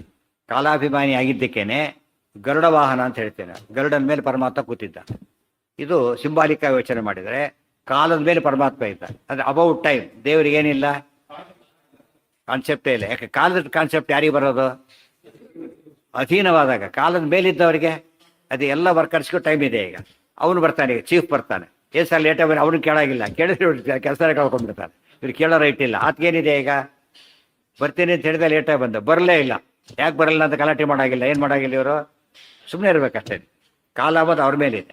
ಇದು ಅರ್ಥ ಮಾಡಿಕೊಂಡ್ರೆ ಕಾಲಕ್ಕೆ ಅಭಿಮಾನಿ ದೇವತೆ ಯಾರು, ಗರುಡ. ಅದಕ್ಕೆ ಕಾಲ ಏನಿದೆ ಈಗ, ಹಗಲು ರಾತ್ರಿ. ಗರುಡನ 2 ರೆಕ್ಕೆ ಇದೆಯಲ್ಲ, ಹಗಲು ರಾತ್ರಿ ಶುರುವಾಯಿತು. ಆಮೇಲೆ ಪಕ್ಷಗಳು 2 ಪಕ್ಷಗಳು ಸೇರಿತು. ಆಮೇಲೆ 2 ಮಾಸಗಳು ಸೇರಿತು. ಎಲ್ಲ 2 ಯಾತಕ್ಕೆ ಸೇರ್ತದೋ, ರೆಕ್ಕೆಗಳಿಂದ ಮುಂದಕ್ಕೆ ಹೋಗ್ತಾ ಇದೆ. ಹಾಗೆ ಗರುಡ ಛಂದೋಭಿಮಾನಿ ಆತ, ಛಂದೋಭಿಮಾನಿ ಗರುಡ, ಕಾಲಾಭಿಮಾನಿ ಗರುಡ. ಮೊದಲೇ ಹೇಳಿದಂತೆ ಇವ್ರು 3 ಜನ ಸಮ ಆದ್ದರಿಂದ ಎಲ್ಲ ಕಾಲ ಅಂಥೇಳಿ ಕೆಲಸ ಹೇಳ್ಬೇಕಾದ್ರೆ ರುದ್ರದೇವ ಕಾಲ ಅಂತ ಕರೀತಾರೆ. ಅದು ಹೌದು, ಸಮಾನರಾದ್ರಿಂದ ಏನಾಗುತ್ತೆ, ಅದಿಷ್ಟು ಕೂಡ ಅಪ್ಲಿಕಬಲ್. ಸ್ಪೆಸಿಫಿಕ್ ಆಗಿ ಬಂದಾಗ ವ್ಯತ್ಯಾಸ ಆಯ್ತು. ಸ್ಪೆಸಿಫಿಕ್ ಆಗಿ ಹೇಳಕ್ಕೆ ಹೊರಟ್ರೆ ಪೂರ್ತಿ ಕಾಲಕ್ಕೆ ಅಷ್ಟೇ ಕೇಳಿದ್ರೆ ಗರುಡ ಅಂತ ಹೇಳ್ಬೇಕು. ರಫ್ಲಿ ಕೇಳಿದಾಗ 3 ಜನನೂ ಹೇಳ್ಬೋದು. ರಫ್ಲಿ ಜೀವ ಅಂದರೆ 3 ಜನಕ್ಕೆ ಹೇಳ್ಬೋದು, ಹೇಳಿತಾ. ಸ್ಪೆಸಿಫಿಕ್ ಆಗಿ ಹೇಳಿದರೆ ಸಾಮಾನ್ಯವಾಗಿ ಏನು ಮಾಡ್ತಾರಾಗ, ಗೌರ್ಮೆಂಟ್ ಕೆಲಸ ಸಿಕ್ತು ಅಂದ್ಬಿಡ್ತಾರೆ ಅಷ್ಟೇ. ಯಾವ ಡಿಪಾರ್ಟ್ಮೆಂಟ್ 2 ಕೇಳೋದೇ ಇಲ್ಲ. ಅವ್ರಿಗೆ ಅದು ಸಿಕ್ಕರೆ ಸಾಕು, ಒಬ್ಬರಿಗೆ ಅದು ಸಾಕು. ಕೆಲವು ಯಾವ ಡಿಪಾರ್ಟ್ಮೆಂಟ್ ನೆಕ್ಸ್ಟ್ ಕೇಳ್ತಾನಾಗ, ಅದು ಹೇಳಿದ ಮೇಲೆ ಯಾವ ಊರು ಅಂತ ಕೇಳ್ತಾರೆ. ಆಮೇಲೆ ಆಫೀಸ್ 3 ಹಾಕಿದ್ದು ಯಾವ ಆಫೀಸ್ ಅಂತ ಕೇಳ್ತಾರೆ. ನಮ್ಮ ಮಗ ಅಲ್ಲೇ ಕೆಲಸ, ಇಲ್ಲಿ ಲಿಂಕ್ ಕೊಡ್ತಾರೆ, ನಮ್ಮ ಮಗ ಅಲ್ಲೇ ಕೆಲಸ ಮಾಡ್ತಾರೆ. ಇವರೆಲ್ಲರಿಗೆ ಯಾಕೆ ಬೇಕಿಲ್ಲ ಅದು, ಅದೆಲ್ಲ ಅನ್ಕನ್ಸರ್ಡ್. ಅವರಿಗೆ ಅಪಾಯಿಂಟ್ಮೆಂಟ್ ಆಗಿದೆ ಅಷ್ಟೇ ಬೇಕು, ಅವ್ರಿಗೆ ಉಳಿದವ್ರಿಗೆಲ್ಲ ಬೇಕಿಲ್ಲ. ಅದೇ ರೀತಿಯಲ್ಲಿ ಇಲ್ಲಿ ದೀಪ ಹೋಗ್ತಾ ಹೋಗ್ತಾ ಏನಾಗುತ್ತದ, ಕ್ಲಾರಿಟಿ ಜಾಸ್ತಿ ಆಗ್ತಾ ಹೋಗುತ್ತೆ ದೀಪ ಹೋದಷ್ಟು ಕೂಡ. ಮೇಲ್ನೋಟಕ್ಕೆ ಎಷ್ಟು ಸಾಕು ನಮಗೆ, ಗರುಡ ಶ್ರೇಷ್ಠ ರುದ್ರ ಸಮ, ಅಲ್ಲಿಂದ ಶುರು ಮಾಡಬೇಕು ಫಸ್ಟ್. ಎಲ್ಲ ಇಲ್ಲೇ ಹೇಳಿಬಿಟ್ರೆ ಏನಾಗುತ್ತೆ, ಒಟ್ಟಿಗೆ ಅದು ತುಂಬ ಹೆವಿ ಆಗಿಬಿಟ್ಟು ಕನ್ಫ್ಯೂಸ್ ಮಾಡ್ಕೊಂತಾರೆ ಆಚಾರ. ಅದಕ್ಕೆ ಹೇಳಬೇಕಾದ್ರೂ ಕೂಡ ಇಷ್ಟು ಇಲ್ಲೇ ಮುಂದೆ ಎಷ್ಟೋ ಪ್ರಸಂಗ ಬಂದು ಮತ್ತೆ ಜಾಯಿನ್ ಮಾಡ್ತಾ ಹೋಗ್ತಾರೆ ವಾಪಸ್. ಅದು ಅಡ್ವಾನ್ಸ್ ಆಗ್ತಾ ಹೋದಂತೆ ಕೆಲವು ವಿಷಯಗಳನ್ನ ಆ್ಯಡ್ ಮಾಡ್ತಾರೆ. ಮತ್ತೆ ಋಗ್ಭಾಷೆ ಓದ್ತೀನಿ, ಛಂದೋಭಿಮಾನಿ ಗರುಡ ಅಂತ ಹೊಸ ವಿಷಯ ಹೇಳ್ತಾರೆ. ಇಲ್ಲಿ ಹೇಳೋದಕ್ಕೋರು ಏನಾಗುತ್ತದು, ಈ ಸೃಷ್ಟಿ ಹೇಳ್ತಾ ಇದ್ದಾರೆ. ಈಗ ಸೃಷ್ಟಿ ಹೇಳೋ ಹೊತ್ತಲ್ಲ, ಅದು ಸೇರಿಸ್ಕೊಂಡ್ಬಿಟ್ರೆ ತಕ್ಷಣ ಏನಾಗುತ್ತೆ, ಅದು ಕನ್ಫ್ಯೂಷನ್ ಶುರುವಾಗ್ಬಿಡೋದು. ಹಾಗೆ ಮಾಡದೇನೆ ಬರ್ತಾರೆ. ಅರ್ಥ ಆಯ್ತಾ. ತವು ವಾಹನಂ ಶಯನಂಚೈವ ವಿಷ್ಣೋ, ಅವರು ಇನ್ನೊಂದು ಪೋಸ್ಟ್ ಇದೆ ಅವರಿಗೆ. ಈಗ ಗರುಡ ಏನಾದ, ವಾಹನ ಆದ. ಶೇಷ ಏನಾದ, ಶಯನ ಆದ. ಗರುಡ ಶೇಷರಿಬ್ಬರು ಕೂಡ ಒಂದು ಪೋಸ್ಟು ಜೀವನ ಅಭಿಮಾನಿಗಳು. ಇವರು ಕಾಲಾಭಿಮಾನಿ. ಇನ್ನೊಂದು ವಾಹನ, ಇನ್ನೊಂದು ಶಯನ. ಆ ದೃಷ್ಟಿಯಿಂದ ಇನ್ನೂ ಸರಿಗೋಯ್ತು ನೋಡಿ. ವಾಹನ ಆಗಿದ್ದಾನೆ, ಗರುಡನ ಮೇಲೆ ಪರಮಾತ್ಮ ಕೊಡ್ತಾನೆ. ಸೊ ಅಬೌವ್ ಏನಾಯ್ತು ಅಲ್ಲಿಗೆ, ಅಬೌಟ್ ಟೈಮ್. ಈಗ ಶೇಷ ಮಲಗಿದ್ದಾನೆ. ಶೇಷ ಯಾವುದಕ್ಕೆ ಸಂಕೇತ, ಮೃತ್ಯು ಸಂಕೇತ ಜೀವ. ದೇವರ ಅದ್ಮೇಲೆ ಮಲಗಿದ್ದಾನೆ ಏನರ್ಥ, ಅಬೌವ್ ಡೆತ್. ದೇವರಿಗೆ ಡೆತ್ ಇಲ್ಲ, ಯಾಕೆ ಡೆತ್ ಎಲ್ಲ ಡೆತ್ ಇರೋದು ಅಲ್ಲಿ, ಅದ್ರ ಮೇಲೆ ಕೂತಿದ್ದಾನೆ, ಮಲಗಿದ್ದಾನೆ. ಏನರ್ಥ, ಮಲಗಿದ್ದಾರೆ ಆರಾಮ್. ಮತ್ತೆ ಅದೇನರ್ಥ, ಇದು ಅಬೌವ್ ದಟ್. ಅರ್ಥ ಆಯ್ತಾ. 2 ಅರ್ಥ ಬಂತಾಗ. ಪ್ರಾಣದೇವರಿದ್ದಾರೆ, ಅಬೌವ್ ಲೈಫ್ ಅಂತಾಯ್ತು. ದೇವರು ಎಲ್ಲದ್ರ ಮೇಲೆ ಬರ್ತಾನೆ. ಪ್ರಕೃತಿ ಮೇಲೆ ದೇವರಿದ್ದಾನೆ, ಅಬೌವ್ ಪ್ರಕೃತಿ. ಸರ್ವೋತ್ತಮತ್ವ ಡಿಫರೆಂಟ್ ಆ್ಯಂಗಲ್ಸಲ್ಲಿ ಪ್ರೂವ್ ಆಗ್ತಾ ಹೋಗುತ್ತೆ. ಇದು ಎಲ್ಲರಿಗೂ ಅಂದು ಹೇಳ್ತಾ ಕೂತ್ರೆ ಏನಾಗುತ್ತೆ, ಅರ್ಥ ಆಗಲ್ಲ. ಒಂದು ಸ್ಟೇಜ್ ಬಂದ್ಮೇಲೆ ಹೇಳಿದ್ರೆ ಅರ್ಥ ಆಗುತ್ತೆ. ಸಬ್ಸ್ಟಿಟ್ಯೂಟ್ ಮಾಡಬೇಕಾದ್ರೆ 1ನೇ ಕ್ಲಾಸಲ್ಲಿ ಎ ಕೊಟ್ಟು ಬಿ ಏನರ್ಥ, ಪಾಪ ಏನೂ ಗೊತ್ತಿಲ್ಲ, ಬಿನೂ ಗೊತ್ತಿಲ್ಲ ಅವರಿಗೆ. ಎ ಬಿ ಎಲ್ಲ ಹೇಳಕ್ಕೆ ಹೋಗಿ ಏನು ಮಾಡ್ತಾರೆ, ಸಿಂಪಲ್ ಅಷ್ಟೇ. ಅವನು ಬಂದಾನ ಅರ್ಥ ಆಗಲ್ಲ, ಅವನು ಅಷ್ಟೇ ಹೇಳ್ಬೇಕು ಅವರಿಗೆ. ಮತ್ತು ಅವನು ರಾಮ ಕೃಷ್ಣ ಅಷ್ಟೇ. ಆಮೇಲೆ ಬಂದ ಆಮೇಲೆ ಜಾಯಿನ್ ಮಾಡೋದು ಹೇಳ್ಕೊಡೋದು. ಇಲ್ಲವರು ಎಜುಕೇಷನ್ ಮಾಡ್ಲಿಕ್ಕಾಗಲ್ಲ. ಆಚಾರ್ಯ ಏನು ಮಾಡ್ತಾರೆ, ಎಲ್ಲರಿಗೂ ತಿಳಿಬೇಕು ಆ ರೀತಿ ಬರೀತಾರೆ. ಸ್ಟಾರ್ಟ್ ವಿತ್ ನಿರ್ಣಯ ಓದಿ, ಎಂಡ್ ವಿತ್ ನಿರ್ಣಯ ಮಾಡಿ. ಎಷ್ಟು ವಿಷಯ ಅರ್ಥ ಆಗುತ್ತೆ ಅಂದ್ರಾಗ ಇಲ್ಲಿ ಹೇಳಿದ್ದು ಇದು ಕಾಣುತ್ತೆ. ಅದನ್ನು ಅರ್ಥ ತುಂಬಿಸಿರ್ತಾರೆ. ಬಿಡಿಸ್ಲಿಕ್ಕೆ ಇದೇನು ಬರ್ಬೇಕು ಅವ್ರಿಗೆ, ಈಗ ಪ್ಯಾಕ್ ಮಾಡಿದರೆ ಹಾಗೆ ಅನ್ಫೋಲ್ಡ್ ಮಾಡಿ ಬಿಚ್ತಾ ಹೋಗುತ್ತೆ. ಅದು ಫೋಲ್ಡ್ ಮಾಡಿದಾಗ ಎಲ್ಲ ಸೇರ್ಕೊಂಡ್ಬಿಡುತ್ತೆ. ಗೊತ್ತಾಯ್ತಾ. ಈ ರೀತಿ ಮಡಿಸಿದಾಗ ಈ ರೀತಿ ಆಗುತ್ತೆ. ಸಂಕ್ಷೇಪ, ವಿಸ್ತಾರ ಬಿಚ್ಚಿದಾಗ ದೊಡ್ಡದಾಗುತ್ತೆ. ಬಟ್ ಅದು ಅದೇ ಸೀರೆನೇ, ಬೇರೆ ಪಂಚೆನೇ, ಬೇರೆ ಅಲ್ಲ. ಕಂಬೈನ್ ಮಾಡಿದಾಗ ಹೀಗಾಯಿತು, ಬಿಡಿಸಿದಾಗ ಅಷ್ಟು ದೊಡ್ಡದಾಯ್ತು. 2 ಸೀರೆ ಪಕ್ಕದಲ್ಲಿ ಇಡೋದಲ್ಲ, ಅವಾಗೇನಾಗಿ ಬೇರೆ ಬೇರೆ ಆಗಿಬಿಡುತ್ತೆ. ಅದಕ್ಕೆ ಅನುವ್ಯಾಖ್ಯಾನಕ್ಕೆ ಅರ್ಥ ಬರೀತಾರೆ. ಟೀಕಾರ ಅರ್ಥ ಎಲ್ಲಿ ತೋರಿಸ್ತಾರೆ, ಅನುವ್ಯಾಖ್ಯಾನದ ಮಾತಲ್ಲೇ ತೋರಿಸ್ತಾರೆ. ಬೇರೆ ಕಡೆ ತೋರಿಸಿದ್ರೆ ಏನಾಗುತ್ತದು, ಇವ್ರ ಅರ್ಥ ಆಗಿಬಿಡುತ್ತೆ. ಆಮೇಲೆ ಅದು ಆಚಾರ ಅರ್ಥ ಆಗೋದಿಲ್ಲ, ಇವ್ರ ಅರ್ಥನೇ ಆಗುತ್ತೆ. ಆಚಾರ್ಯ ಏನು ಮಾಡ್ತಾರೆ, ವೇದವ್ಯಾಸರ ಮಾತಿಂದನೇ ಕೋಟ್ ಮಾಡ್ತಾರೆ. ಅದಕ್ಕೆ ಅರ್ಥ ಏನು, ಸೂತ್ರದಲ್ಲೇ ಹೀಗಿದೆ, ಮೂಲದಲ್ಲೇ ಹೀಗಿದೆ. ನಾವು ತೋರಿಸಿದ್ದೇವೆ ಅಷ್ಟೇ ಹೊರತು ನಾವು ಏನು ಮಾಡಿಲ್ಲ. ನಾವು ಅರ್ಥ ಅದರಲ್ಲಿ ನಮ್ಮ ಅರ್ಥ ಅಲ್ಲದು, ಅವರ ಅರ್ಥ ಅಂತ ಹೇಳ್ಬೇಕಾಗಿ. ಇಲ್ಲವರ ತಪ್ಪಾಗಿಬಿಡುತ್ತೆ. ತೌವಾಹನಂ ಶಯನಂಚೈವ ವಿಷ್ಣೋ ಕಾಲಾಜಯಾದ್ಯಷ್ಟ. ನಾವು ದುಡ್ಡು ಕೊಡ್ತೇವೆ, ದುಡ್ಡು ಕೊಡಿ 1000 ರೂಪಾಯಿ ಕೊಡ್ತೀವಿ ಯಾರ ಕೈಲೂ.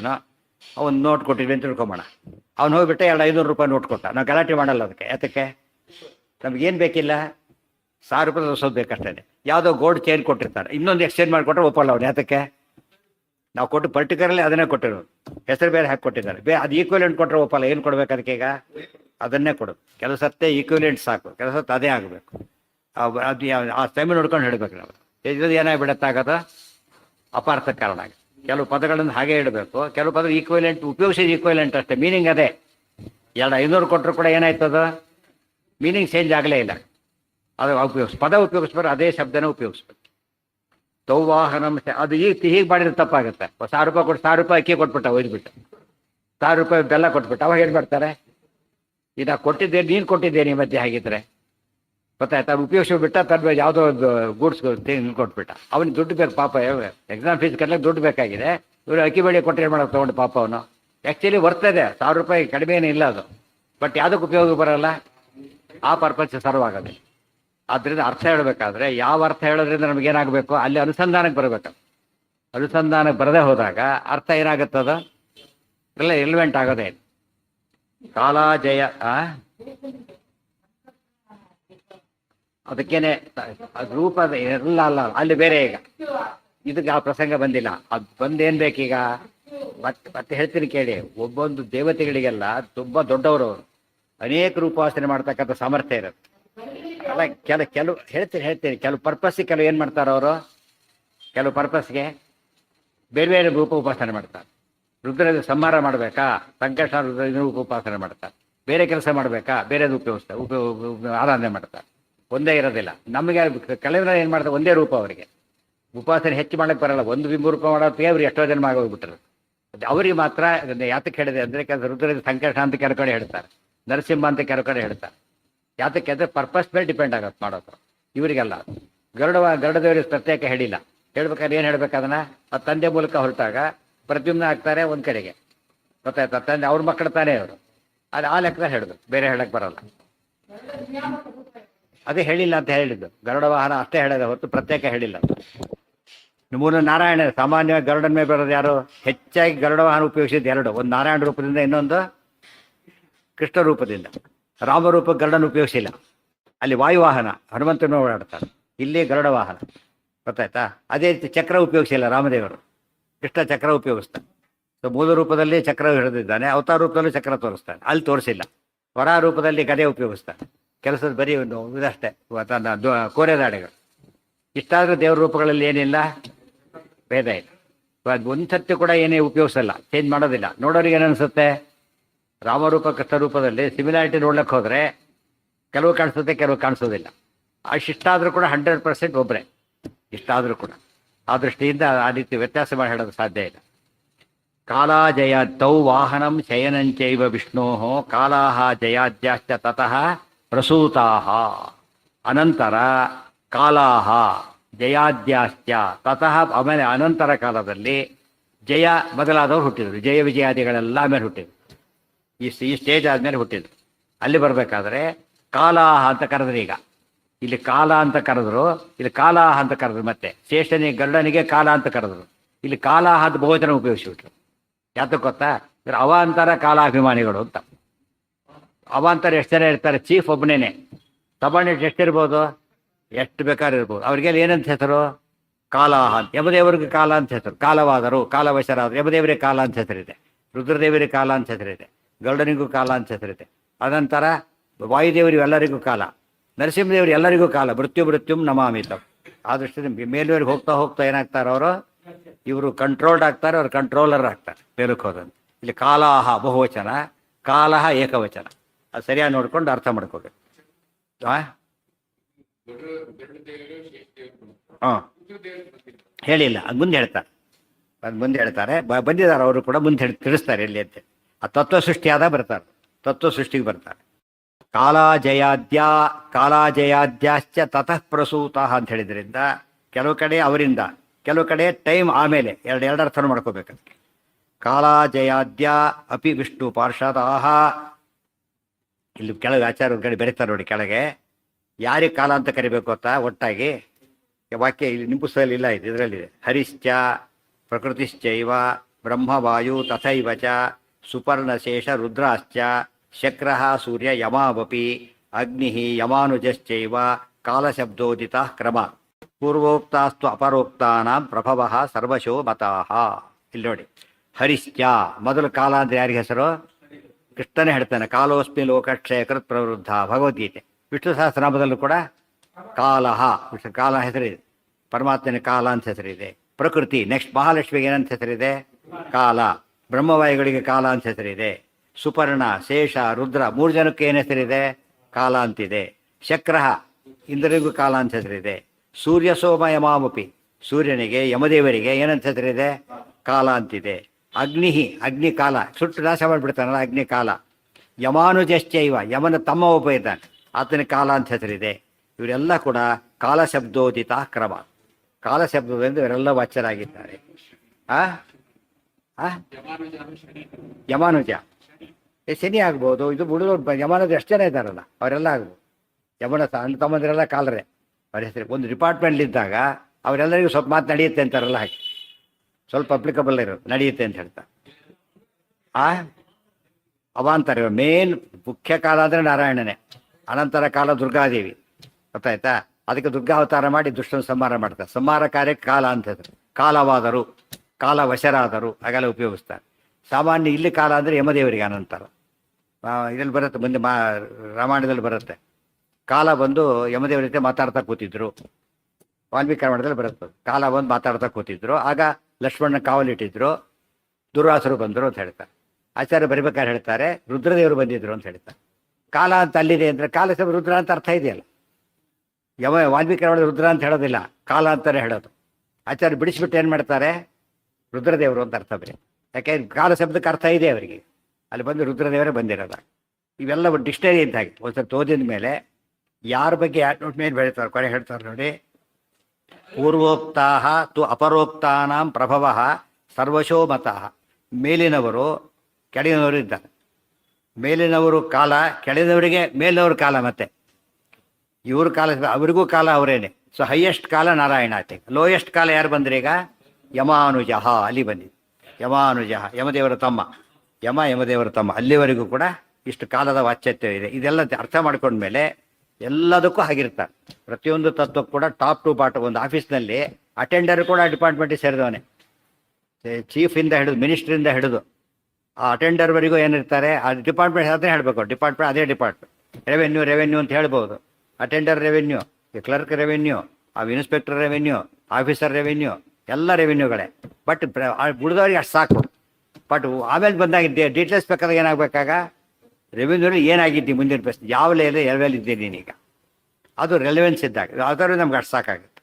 ಆದ್ದರಿಂದ ಕಾಲಾಹ ಬಹುವಚನ ಉಪಯೋಗಿಸ್ಲಿಕ್ಕೆ ಇಷ್ಟು ಜನ ಅಂತ ಅರ್ಥ ಮಾಡ್ಕೋಬೇಕು. ಹಾಂ, ಯಾವ್ದ್ರ ಬಗ್ಗೆ? ಅದೇ ಹೇಳಿದ್ದೆ, ಕಾಲದ ಪ್ರಸಕ್ತಿ ಬಂತು, ಸಾಕಷ್ಟು ವಿವರಣೆ ಕೊಟ್ಟರಲ್ಲಿ. ಬೇಸಿಕ್ ಇರೋದು ಇದು. ಇದನ್ನು ಓದಿ ಅದು ಅರ್ಥ ಮಾಡ್ಕೊಳ್ಳೋಕೆ ಸಾಧ್ಯ ಇಲ್ಲ. ಅದಕ್ಕೆ ಸರ್ವಮೂಲನ ಎಷ್ಟು ಸರ್ತಿ ಒತ್ತಿರೋ ಅಷ್ಟು ಸರ್ತಿ ಏನಾಗ್ತಾ ಹೋಗುತ್ತೆ? ಕ್ಲಾರಿಟಿ ಜಾಸ್ತಿ ಆಗ್ತಾ ಹೋಗುತ್ತೆ. ಆ ರೀತಿ ಇದ್ದಕ್ಕೆ ಅವಾಗ ಅಷ್ಟು ದೊಡ್ಡ ಗ್ರಂಥ ಅಂತ ಹೆಸರಾಗಿದೆ. ಯಾವ ಲೆವೆಲ್ನಲ್ಲಿ ಯಾವ ಗ್ರಂಥ ಬಿಡ್ಲಿಕ್ಕೆ ಬರೋಲ್ಲ. ಆ ಗ್ರಂಥ ಮತ್ತೆ ಬೇಕಾಗುತ್ತೆ ನಮ್ಗೆ ವಾಪಸ್. ಇದು ಮಾಡಿದ ಮೇಲೆ ಮತ್ತೆ ವಾಪಸ್ ತರೋದು. ಅದು ಬಿಟ್ಟು ಅಂದರೆ ಮುಂದೆ ಅರ್ಥ ಆಗಲ್ಲ ಅಂತ. ಅಲ್ಲಿಗೆ ನಾಳೆ ಅದೇ ಹೇಳಿದ್ದು ಕಾಲ ಅಂತರ್ಗತ ಅಂತ ಹೇಳಿ. ಯಾರಾಗ? ಈ ಕಾಲ ಅಲ್ಲ, ಆ ಉಳಿದವರ ಕಾಲ, ಅವರೊಳಗೆ ಅಂತರ್ಗತ. ಭಾರತೀಯರಣ ಮುಖ್ಯ ಪ್ರಾಣ ಅಂತರ್ಗತ.